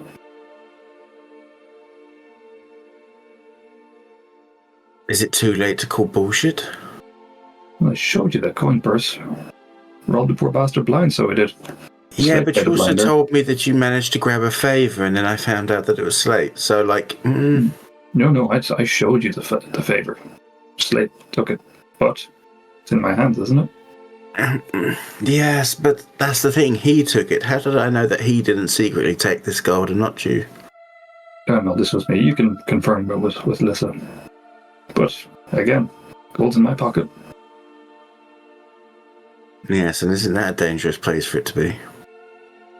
Yes. It should really be here with me.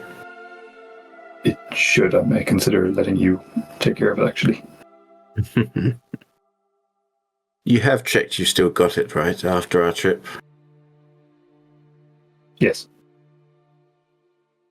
Ian checks inventory. Yes, it's still there. Oh no, it's 50 gold less. Shit. Wait, why is it going down? What's happening? Am I currently being robbed? It's just a hole and it's just dripping out slowly. It's like watching the stock market crash, just watching his inventory just vanish. It just made Rihanna talking to him bareface while her hand is going into his pocket. She's already got the bag, like. No, but it's good to know you made it out of it, and I truly am sorry I wasn't there to help. It's okay. Everyone needs to stand on their own 2 feet at times. Yes.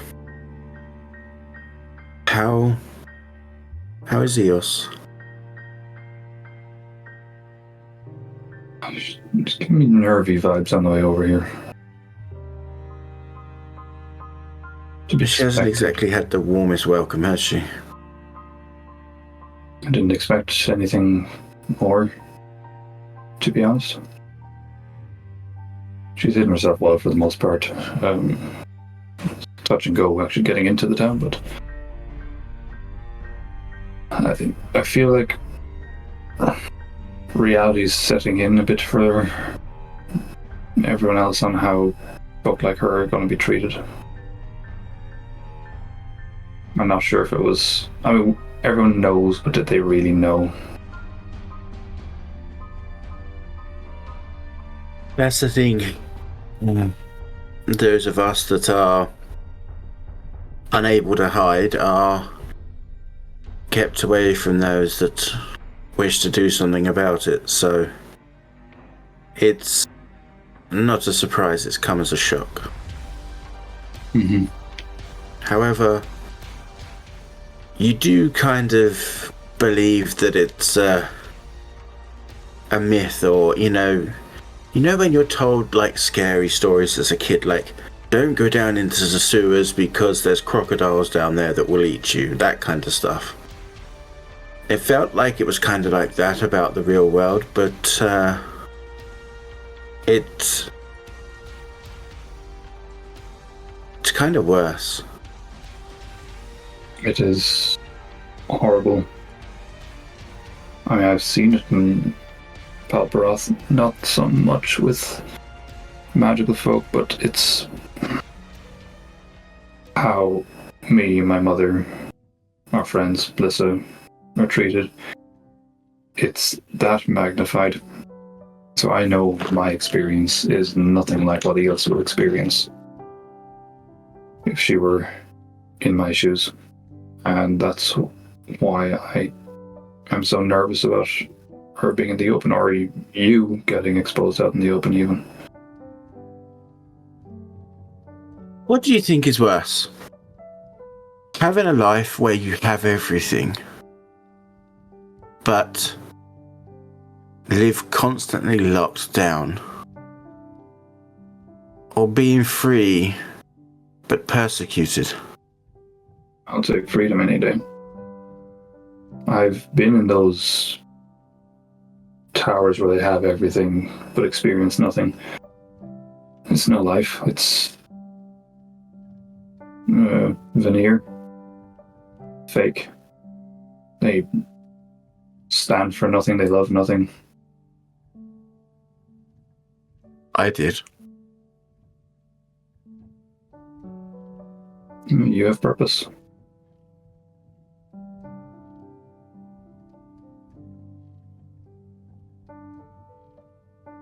I don't think there's a world where they are both exclusive.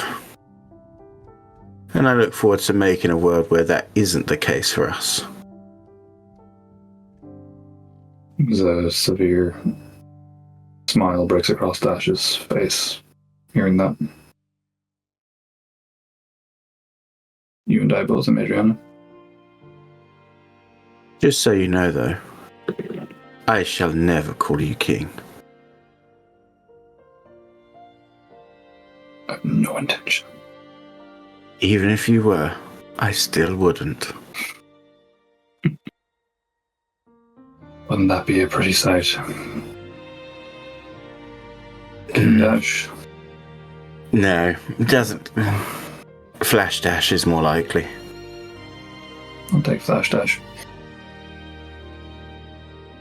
Anyway, go to fucking sleep, Slate. I'll stay up a bit longer and then I'll see if Hatsu doesn't mind taking over. And you don't tell the rest of them about Amos and Ryle. Not yet, at least. About what? Exactly. Remember, Dash. Information is power. Not to be used against other people like some of us wish, but used to embolden people. Dash hears from behind him a voice that goes towards Amaedrianna. Does he still think he has secrets? Sorry to interrupt you, I heard my name. Yes, I figured you might want to take a watch. Oh, sure. I love watches. They are calm, and you get so much information.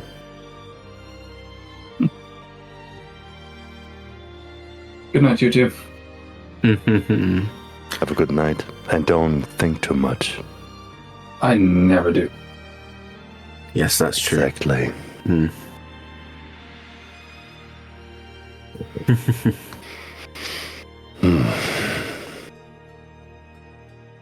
How is everyone? I think good for the most part. I think Dash is trying to think a little bit too much. You know, it's like, I don't know how to describe. His energy is like a bathtub full of water when you slide in too fast. Strangely, I understand.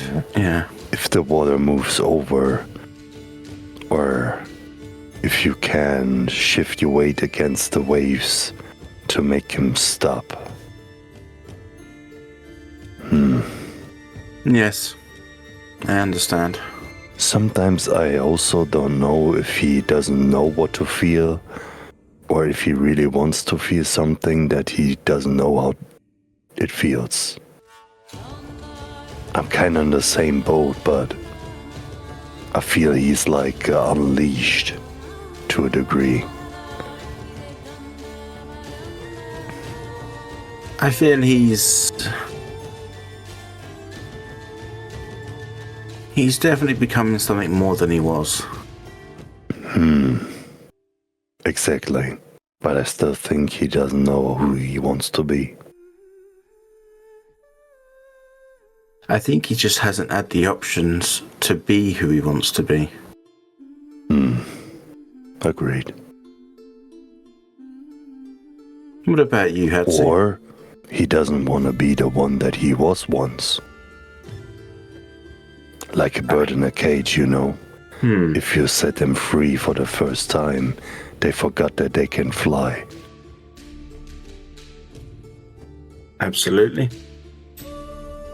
Absolutely.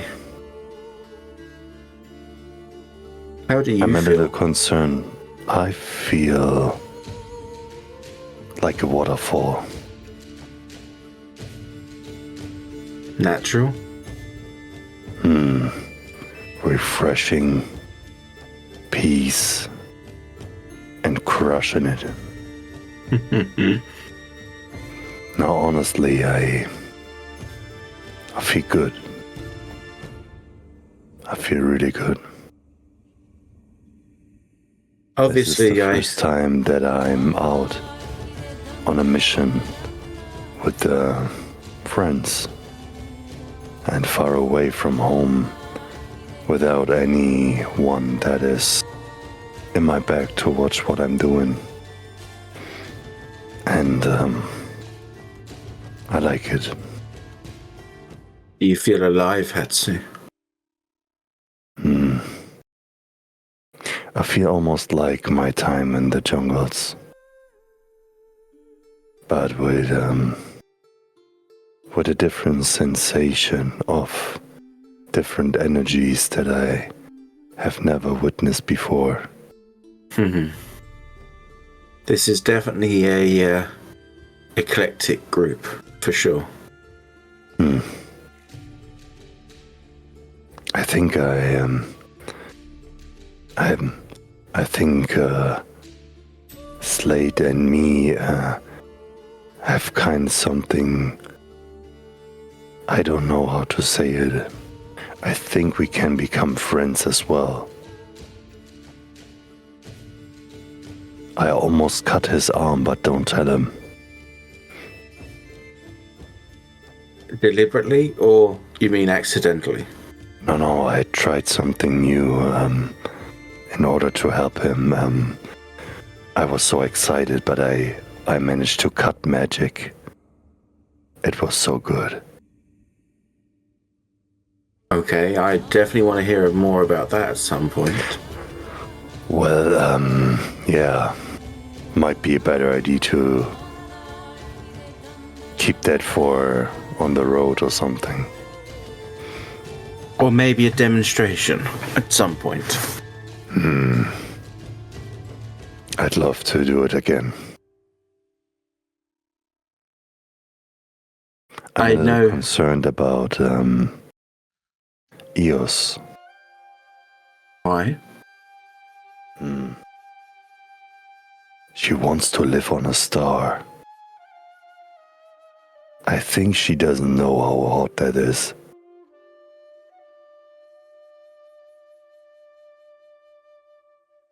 I'm just guessing from context here that you might have taken something literal that wasn't necessarily meant that way. You know how someone would say like, I've broken my leg, and you're like, oh really, have you? And you're like, no, I just really, really hurt it. You know, that kind of way, like when she's saying I want to live on a well, like she might have been saying I want to live on a star, but what she might mean is she just wants to live somewhere like palatial and full of light, not necessarily an actual star. I can set up a fire. If it's too dark, I guess. Yeah. Maybe she will get to that star one day. We'll see.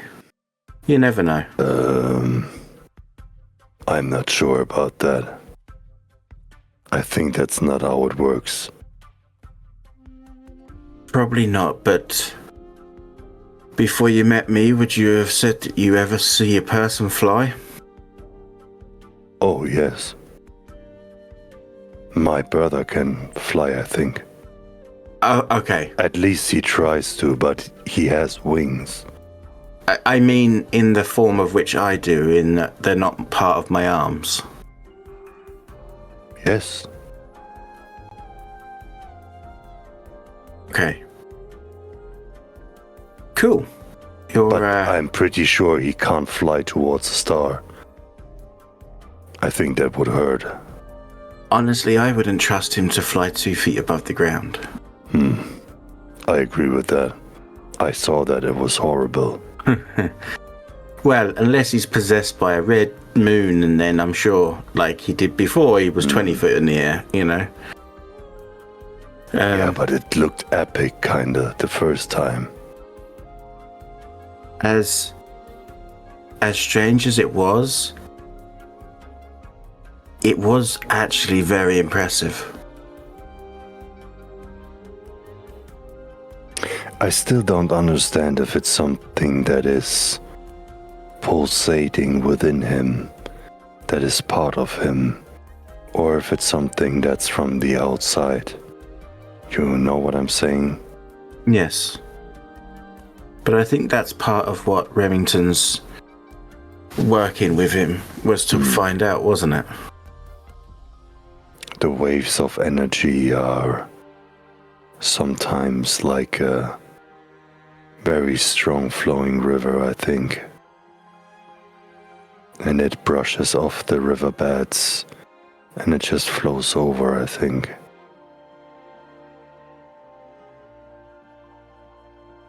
He'll be alright. Yeah, I'm sure. But you have to talk to Eos. I think it's not healthy to burn on a star.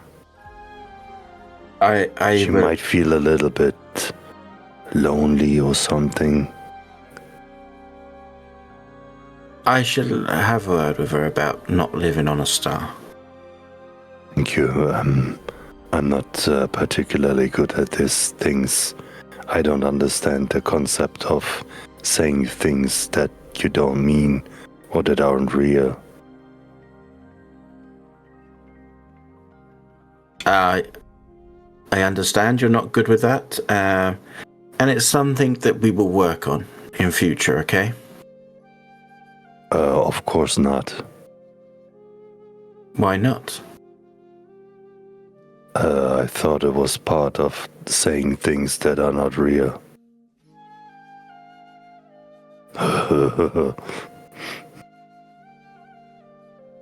I'm going to grab some rest, Hatsu. Does that mean you take a walk? No, it means I'm going to go to sleep. Well, I'm going to relax, shall we say. I might, I tell you what, why don't I see if I can nudge Eos? And why don't you try to have a chat with Eos about this star thing a little bit more? She might be able to explain it better. But before I go and rest, I do want to say I was only comfortable leaving when I did, because I knew they'd be safe with you. And I was happy to let you go because I knew you wouldn't fuck it up. That's yet to be determined, but I will talk to you more about that later on. Good evening, Hatsu. Have a good rest. And I'm going to go and nudge Eos, and as she comes to, I'll be like, are you able to take a watch with Hatsu just to cover the time? Of course. Also, enjoy living on a star. And then Amaedrianna just stand up and walk over to her window-esque thing that she had set up, and will relax for the next few hours.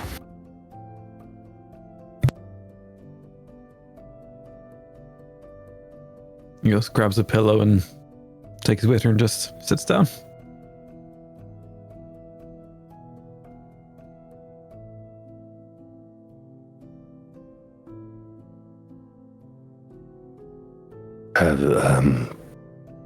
Does it have a name? The pillow? Is it the pillow? I've never seen something like this. Oh. For those who actually sleep. I don't actually sleep, as you probably already know, Hatsu. Yeah, you rest your head against it. And you lay down or sit down or on your back. Yeah, I know what a pillow is, but I've never seen something like this. Oh. Well, it's really nice. Soft and squidgy. Do you want to touch it? My mother always said, you're allowed to look but not to touch. I'm not sure. Okay, you do you.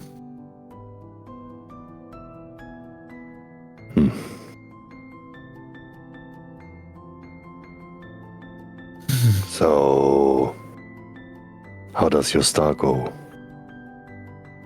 Yeah, I could hear you guys talking about that. So, But what? well, my star situation. Have you found one yet? No, not yet. There's stories that I read about back in the Undercraft. People adventuring out in the greater cosmos. And apparently there's other planets like ours where you can breathe and exist and live. There's only stories, of course. But I yearn, I dream. Someday I will become one of them. So you know that a planet is not a star, right? Correct. A star is a gaseous form in space, and it can be very hot or very cold. I'm pretty sure they're not of gas. They're fueled by gas, but they have matter that is denser than gas. I didn't know that. Hmm. Is it dark matter or? No, that is what is around. Oh, so that's the force. Okay. There's other particles that are also very interesting. Ooh, Have you ever heard of neutrinos? They are awesome. I've heard of nutrients. They can go through everything. Some nutrients go through me. Have you ever thought about living on a comet? Oh, I they're the think ones that's- that go really fast. Fast rocks. It's like a racing car, whatever that means. What's a car? I don't know. Okay. I think you said cart. Oh, voice in the sky. Thank you. Which voice you talking about? I just had a thought. Was that Might your have voice in been the a bit loud. No, my voice is not in the sky. My voice was once in a cave. It was really loud. When was this? You were very quiet in the cave we were at a couple of days ago. But I was a little scared, I have to admit. I've never... That's impossible. You're scared of nothing. Oh, yes. I was very scared of that golden bee once. I need to ask How you guys would say it scared the shit out of me or something. Or the nutrients. I tried to be like a nutrient, but oh man, or woman, it went all through me and I couldn't do nothing about it. So, do you mind if I ask you something? As long as you don't want me to follow you on a star. No, not tonight. Okay. I still have to finish my resting thing to get my abilities back. You're breasting? What is that? No, you pray about a bee. What is that about? Well, Is there a bee god? she sends you a bee. No. If she hears you, if she feels what you're feeling, she will send you a golden bee to let you know that she knows, that she's listening, and then she's always there for you.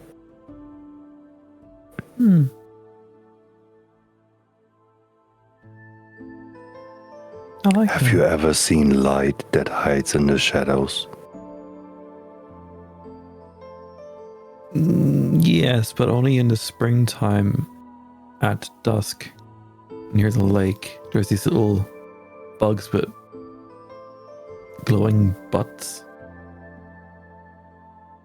No, that's not the same. Okay. They don't hide in the dark. They attract their mates in the dark. Yes.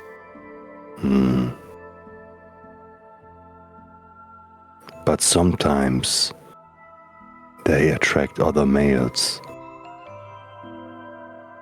You know why? They kill them. Because they want the females for themselves. Oh. Yeah, they're brutal. Beautiful, but brutal.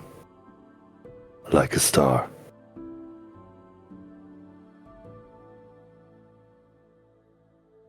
amazing. I like the idea of it. Yeah, the messenger is a bee.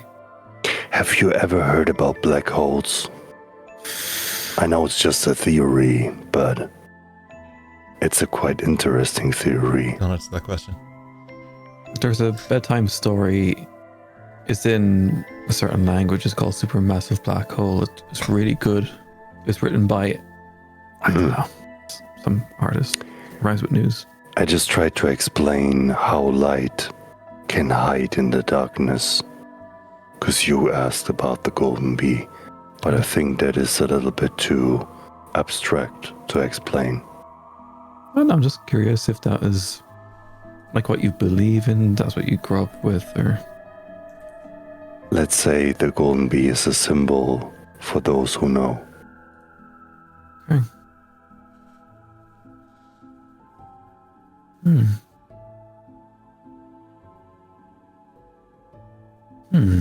Eos visually just ponders for a while about the meaning of this, the sending of the bee and such.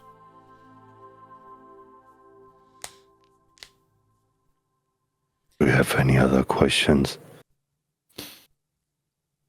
Not right now. Does Boreal believe in the same thing? I don't know if he's able to believe in something. Sometimes I wish he would believe more in himself. Oh, self-confidence. That's, yeah. That's a tricky one. Some people fake it quite well. Some people, yeah. Does some people have names? My mother's friend, she should be more confident in herself. She's very skilled, but yeah.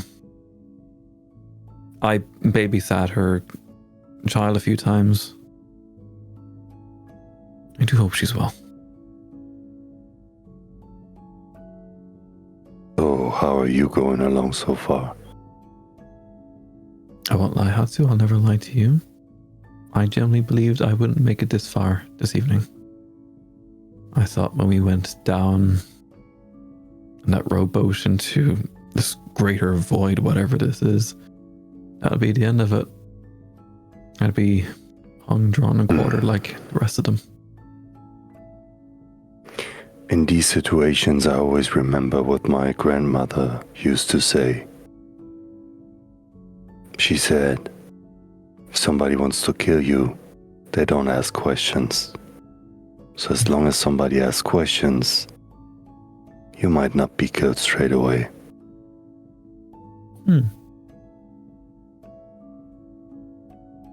Interesting. I'll remember that one. Hatsu. Do you also remain somewhat conscious when you're asleep, or is that just a me thing? What you mean? So when I sit in my corner and I close my eyes, the time goes by. But I sense and I still hear what is present. Oh, I always hear. Okay. I never not hear. What does that sound? No, that's Dash. Stabbing someone in his sleep.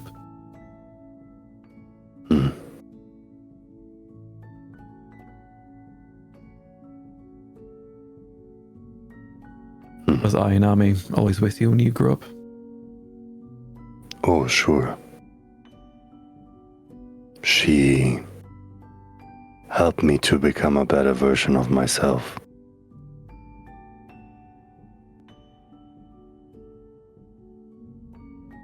Do you think you might marry her someday, or? Why should I? She seems very reasonable and powerful, dedicated.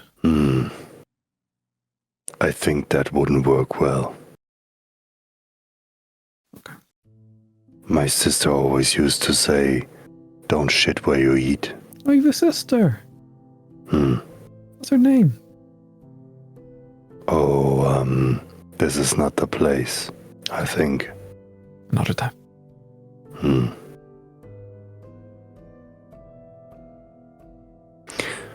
Well, I think if you don't want to be on a star right now, I'm gonna finish my routine. Maybe I can send Slate to help you guard the door. Hatsu, before you wake up Slate. Eustace leans into Hatsu, shoulder to shoulder, rests her head against him. She says, "Thank you for everything." You're welcome, I think. And don't break your legs.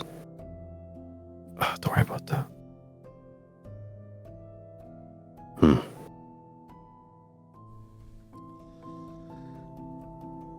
Slate, you're somehow awoken and brought it to the tail end of this this moment. I have absolutely no words for it, but you are awoken. Eos returns to bed. It's the last tail end of this, so about an hour until everybody starts to arise and awaken for what should be the beginning of the end journey to, at least to Hartwell, not just the campaign.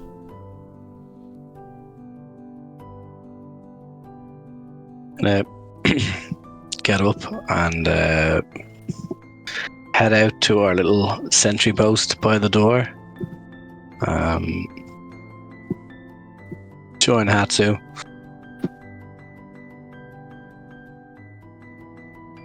Very much not awake, very much on autopilot.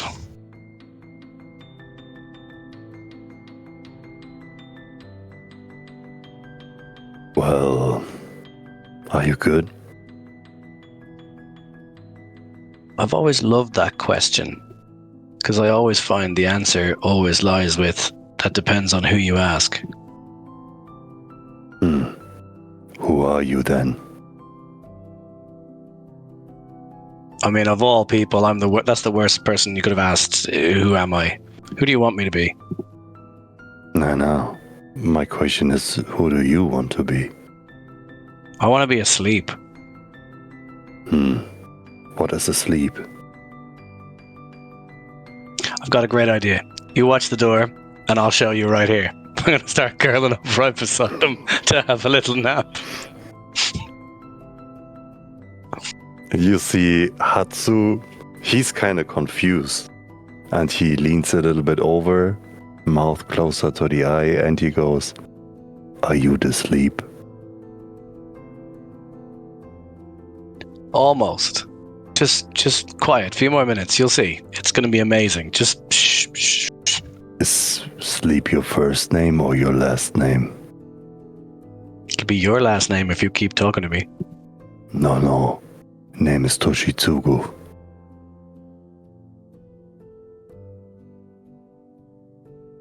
Alright, I guess I'm up. I'm up. Well played. So your full name is Upsleep? Or Sleep Up? I'm confused. I confused. I'm Slate. Is this what we're doing now? I always thought there is more than one in there, but I didn't know how many actually. So how many is it now? 2, 3, 4? Have you ever met? I mean, when I figure that one out, I will let you know. It's hard to tell sometimes how much of what I do is me and how much of it is someone else. I think it's kind of interesting. I always wanted to have a conversation with me, but not me, if you know what I'm saying. Sometimes I talk to the Hatsu in the past, when he was a child. What do you talk to him about?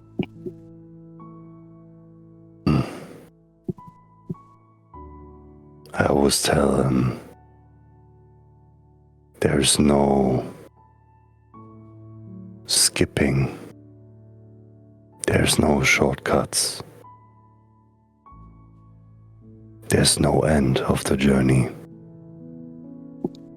There's just rests and moments of truth and peace. But the struggle will never end, I think. Every day's a school day. God, I hated school. You know, sometimes I hate myself that I hated school, if that makes sense. Because now I think that were the best years that I had so far. Slate, there's an interesting moment for you as you think about what you said and what the repercussion of that is. You did hate school. You remember hating school.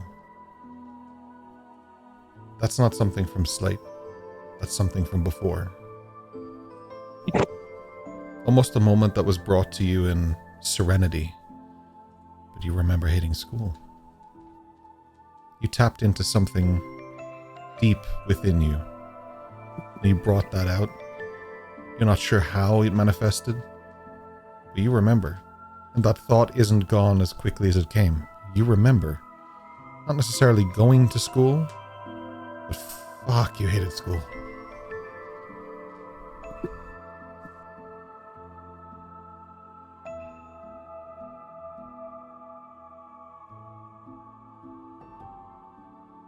I think I would find myself leaning into that feeling and probably articulating that aloud a lot while trying to process and trying to catch that memory, like waking up from a dream.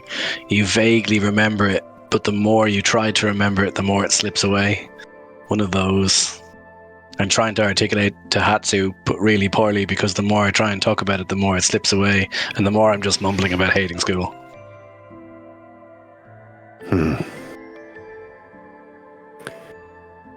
You know, I will never forget the first teacher that I had.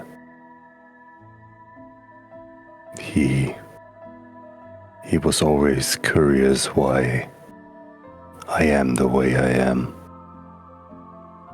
And he never did understand. He always said that I am an anomaly of nature.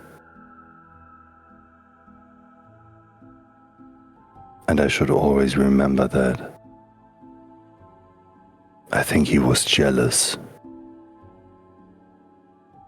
I find they usually are. I've been called much worse than an anomaly of nature. And I gesture to the group in the room, sleeping and around the room, and I say, to some extent, I guess we all are. So maybe that's why we're together, and why we find ourselves where we are. Or we call it evolution. You know, I had a friend. He was not quite like you, but very similar to you. He had to make a difficult decision. And after that, he was not alone in himself. There was many people in him. They all had their names. And after a while, I figured out why there were many people living in him. Because the decision that he had to make did rip him apart, and he became many to only protect the one true him that still lived inside there, but were guarded from the other ones. I just want to let you know, even if you don't remember, you will never forget what happened. And somewhere deep inside you is someone that is not Slate. And when the day comes that this person will feel safe again, we will meet again, I think. I find myself rubbing my forearm where the gauntlet used to be and where the mark is on my arm.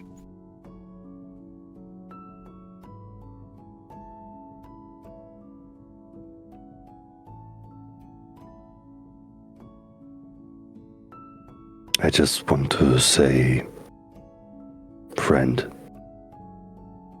you are not alone with this. None of you that living inside that body are alone with this. And if you can't find a place that you can call home, you will always have a home in Saiga no Toshi.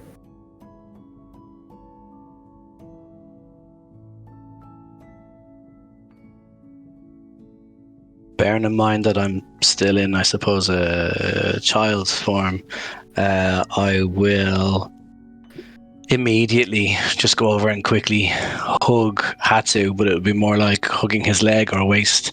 But it's like a split-second hug and then move away immediately, and then just move towards the door and start facing out the door.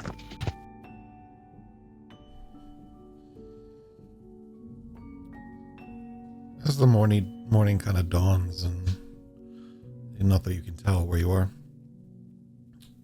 Slate, there might be a memory tied to your persona that helps.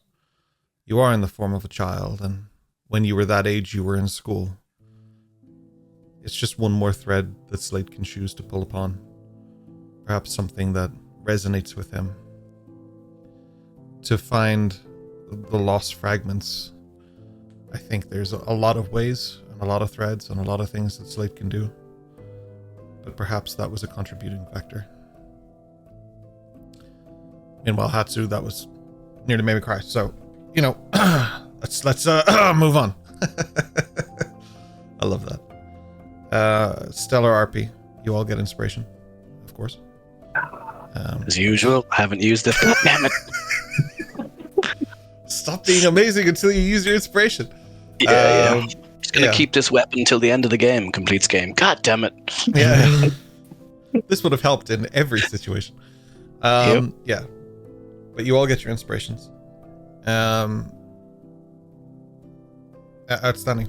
I love the RP side of this stuff. It's hard to rev up and continue the campaign because I'm just like, oh, that was cool. I live for this stuff. Are there any last minute things the group needs to do before we head off on the final leg of this journey as you approach Hartwell finally? Eos opens her left hand and she's looking at how many stars she's holding in her hand to see if her slots are back. I see. I don't remember when you guys took a last long rest, unfortunately, so I'll need to look it up. But you technically haven't really done anything. I think we took a long rest last week. Well, we did a week of downtime. Last night have you guys would have used been. spells since then? I don't think you've really done anything, have you? I think Eos had used a few beforehand. Yeah, we but didn't were- take a long rest since the last battle. Yeah. Because I'm still missing HP from that. Yeah, we that's did. We why did I'm- have the week of downtime. We just never rolled into it because we ended in a laneway ambush. So Thanks, Dad. Okay. Sorry, yeah. I'll say that you guys can have your long rest then and finalize that. So take your long rest, get your spell slots back, get your HP back. Ah, yes, finally. Ah. The worry is gone.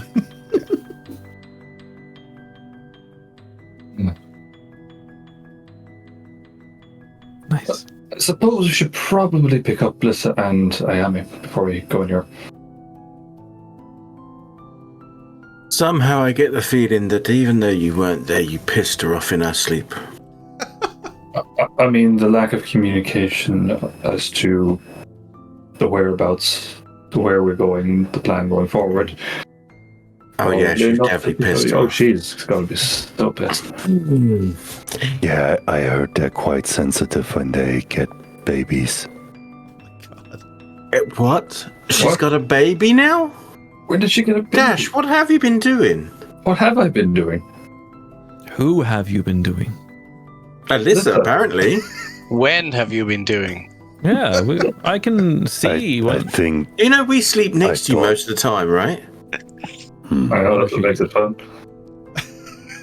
For fuck's sake. Oh, send me Is home. there anything you guys want to do down here before you leave this Remind facility? Amaedrianna about the pantry supplies and the proper sled. Proper sled will be waiting for you upstairs. So yeah, when you go up. So, she obviously gets led through into the pantry with Slate, and there'll be like rosemary sprigs. There'll be dried like garlic and like obviously salt, pepper, that kind of stuff. Bay leaves, mint, all that kind of stuff. But basically, just a lot of little different herbs and spices that would be all in different little baggies for you, essentially. Yeah, some of which you know and some of which you don't. Perfect. I will take a selection of all of those, and I will go heavy in particular on the salt because it obviously has other applications. So I'll take all of those and a load of salt. As you have the ability to cast spells, that of course means you have a little satchel for your spellcasting components, usually called a spellcasting component patch. You can also put the salt and seasoning and peppers and stuff in there too, and that's totally fine. It's going to get awkward in the middle of a fight when you try and cast something and you pull out like garlic herbs, salt. Ah, oh, god damn it. Pocket sand. Yeah, pocket salt. Yeah, there you go. You joke, but I can absolutely see Richard coming up with throwing chilies in someone's eyes or something. Like yeah. Throwing chili powder or something. I'll find a way to make it work. Absolutely. Well, as we're in the frozen wastelands, the salt would compact, which would make it almost like a bullet. I already have some thoughts about the salt, which is why I specifically said large portions of salt. So I already have some thoughts about how to use that going forward. You guys move that concerns me in particular. You guys move to the elevator. You go back to the top. The sled is there waiting for you. It is your old sled, but modified to be quicker, better, faster, stronger. We have the technology. You grab the sled. You go down to the inn, I suppose. It's back to Dagtalk, right? You pick up the girls. Brother. Lissa, you're in Brother, yeah. You pick up Lissa and Yami. Lissa. I would say before they leave. Okay. Hatsu would get back into the old shabby inn that has been renovated. That's where you're picking and up stuff. Lissa anyway. Yeah. Yeah, and he would go in for the owner, and he would bow down like a little bit, and he would say, "Domo arigatou gozaimashita for having us, and never forget, there's always hope on your way forward. Never give up on that way. Never stop helping strangers."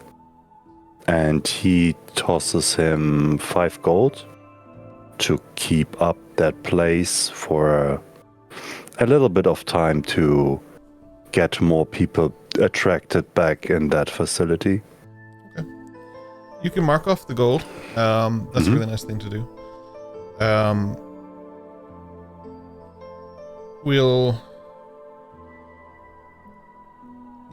I'll come back to that just at the end of the session. Before we go to the post show, someone remind me, I want to come back to this. If any of you forget, it's on you, not me, okay? Yeah, you give the 5 golden. Are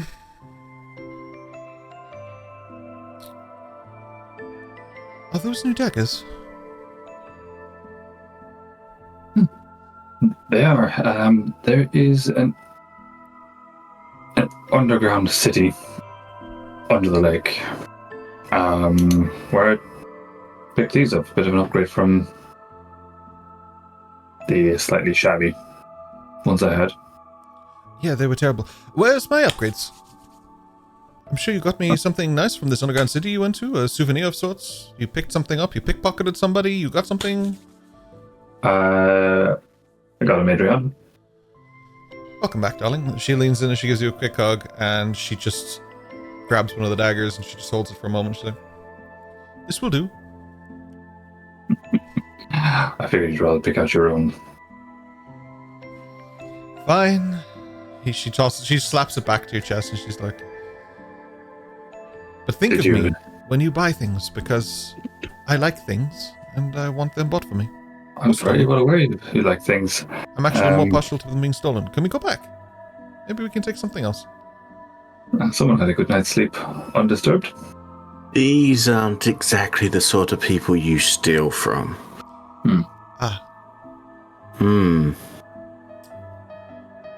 Is there a blacksmith here that we can just... Probably. What have you been doing while we've been stuck underground? Sleeping. I didn't even know you were gone. Finally got a good night's rest, my dear. Yes. Probably the last one I'll have until I get back to the Arcanum. Speaking of, are we making tracks? Yes. Good. And as we go, you can tell me how this idiot almost got himself cooked. And I take her arm and just start walking away. Yes, did they tell you that he stabbed a guy? Yes, took his nipples off, I heard. Well, I'm not sure it was that specific, but it could be true. It sounds like something he would do. As you head out of town on the final leg of this journey, the sled moving so smooth through the snow. It's an absolute thing of beauty. You all have different thoughts, some to the future, some maybe with trepidation of what it's going to be like beyond these borders. Perhaps some thinking about how cool it would be to have Ducky pull this sled one day. But overall, there's an air of excitement because you're this close to finishing your first quest, your first achievement as a group.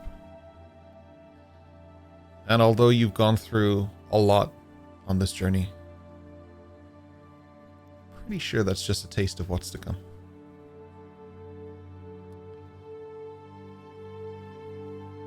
Before we end tonight's session, which we will be doing now shortly, there's something that I meant to introduce a long time ago, and I have it in my notes from the Gorebound sessions, actually. And that is an optional rule that we use in D&D that's called Honor.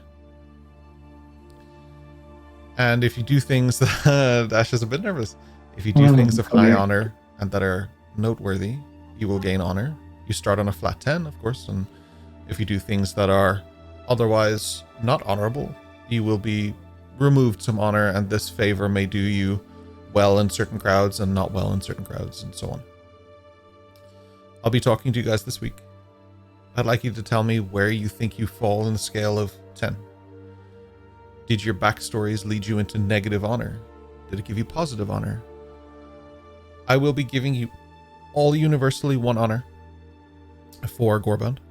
So whatever score you're on, we will add a +1 to it for Gorebound, because that was meant to be done, and then we just moved too far past it, and I just had no way to pull that back in.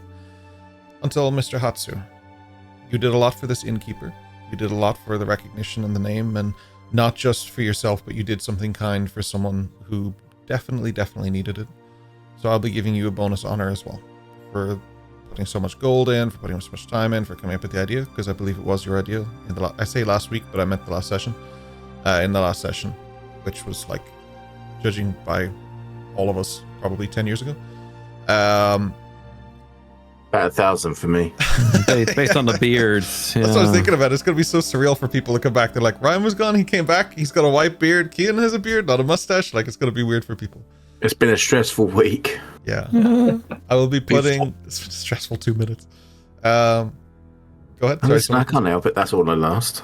I was going to say, before we go much further with wrapping the session, I had asked if I could do an attempt at making one of those IOU cards to hand, That's right. Sorry, we need to do that as well. So I know whether I got it or not. 100%.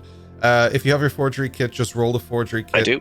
This is very, very specific. So it's made on this is going to be a really high roll. We discussed this a few weeks ago, but basically this is very hard to replicate because of not only what it is and how it's made, but the material it's made on. Is there any way I can assist, because I would be familiar with these?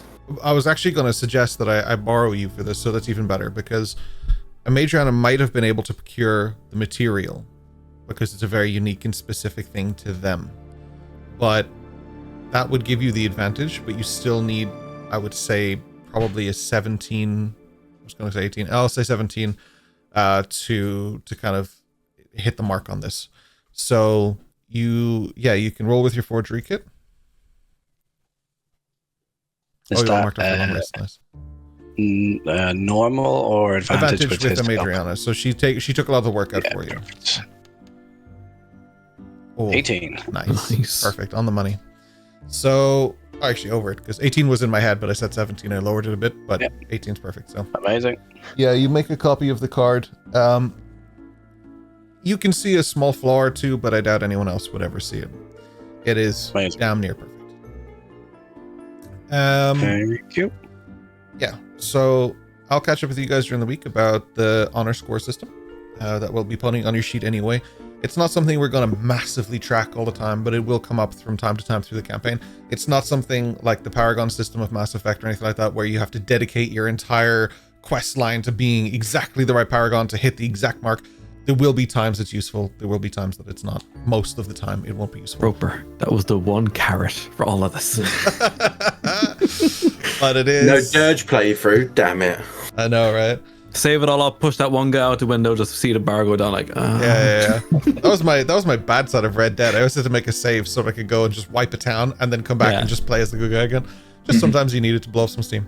But for this game, there are no save points, so do watch your Paragon. If you do something that is completely out there and over the top, murder hobo-y, or otherwise just nuts, that may lower your Paragon, which may matter in certain places, because you are leaving behind a legacy wherever you go. People remember your group and the actions and the deeds that you have done. It's about forging the bonds that you do. Hatsu's has left a legacy on this town. They will all hear about what he has done for this person. That they haven't seen that much gold. Like, that's so much that Hatsu left. That is a huge boon to this community and to this old man who really needed it. And you guys physically helped as well. Of course, that matters for all of you. The only reason I'm giving the speciality to Hatsu is because he really focused on it and really pushed that point. And I think that deserves some sort of recognition. And that's, again, where I would like to bring in the honor system. Hell yeah. But for now, we will take a short break, just a few minutes, and we'll come back with a short post-show. Just sort of a welcome back, our first 2025 post-show. And we will catch up with you then. I believe we will not have Slate for the post-show, and you will not have me for the post-show, but you'll be joined by these lovely gentlemen. So make sure that you send them some love and respect and appreciation. We will be back in, like 5 minutes or so. Those of you watching on YouTube and listening to the podcast, thank you so much for joining us. We appreciate you. Those of you who are coming with us to post-show and watching on Twitch, thank you so much. We really appreciate it. Oh, one last thing. Thank you so much for the gifted subs to Styx. Thank you so much for doing that. Nessie for resubscribing. We appreciate it. Dutch Dungeons, you guys are awesome. You have rated us so many times. We really appreciate you. Thank you. Rory, you gifted a sub. Thank you so much. Styx also resubscribed. Thank you so much. We really appreciate it. We hit 2 hype trains today, which is dope. That's crazy. We got a bunch of resubs at the beginning from ourselves and stuff like that, and it feels kind of gauche to compliment ourselves on subbing to us, but thank you guys for also subbing. That's great. Thank you, Rory. You're more than welcome. Thank you. There you go. But I do appreciate it. We all appreciate it. It means a lot. It matters a lot, and we appreciate you guys. We want to take more time to say thank you at the end of the sessions and stuff like that, and I almost forgot because we decided to take a month off as we implemented that, so Abby. But thank you. Also, really important to note that we're only 34 followers away from somebody eating a. No, that was before Christmas. No. I thought about this, Dash. Yeah, so we took a little bit of time, and we're like, okay, so Kian implemented this, and that's what he wanted to do. But only if we hit it before Christmas, New Year's. Now it's 2 Reapers. So if we hit. Yes, I think that's fair, right? We hit 200, going. and then he has to eat 2 Reapers because our social media guy didn't get us to 200 followers, and I feel like that's how that works, right? That's 100% how that works. Am I right? Richard, push it further. So all stick and no carrot, guys. All stick and no carrot. I see what this is. First the Paragon system, not a Reapers. I want to hear about this. In fact, it's all stick and a lot of peppers. Yeah, it's just peppers. Yeah. No, we'll find something. First person to go full negative honor has to eat one. Yeah, right. Full negative honor is -10, and that's basically just banditos, I guess. Just slapping a kid. It's definitely it's going to be Eos when she murders a whole fucking orphanage or something by blowing it up. We're reading the chats. Hang on a second. Thank you guys so much for joining us. We will have a discussion about what our new follower goal is, and you will always be able to see it in Twitch with ! Follower. Is that it? 200 is what it was, right? Yeah. You guys will be able to see it there. We'll have a talk during the week and try and set something up. If you guys have suggestions, join us on Discord. Throw it in there. And if it's extra evil, we'll extra do it. So thank you. For now, though, we shall BRB. Looking forward to seeing you guys next week. Bye. Choo choo.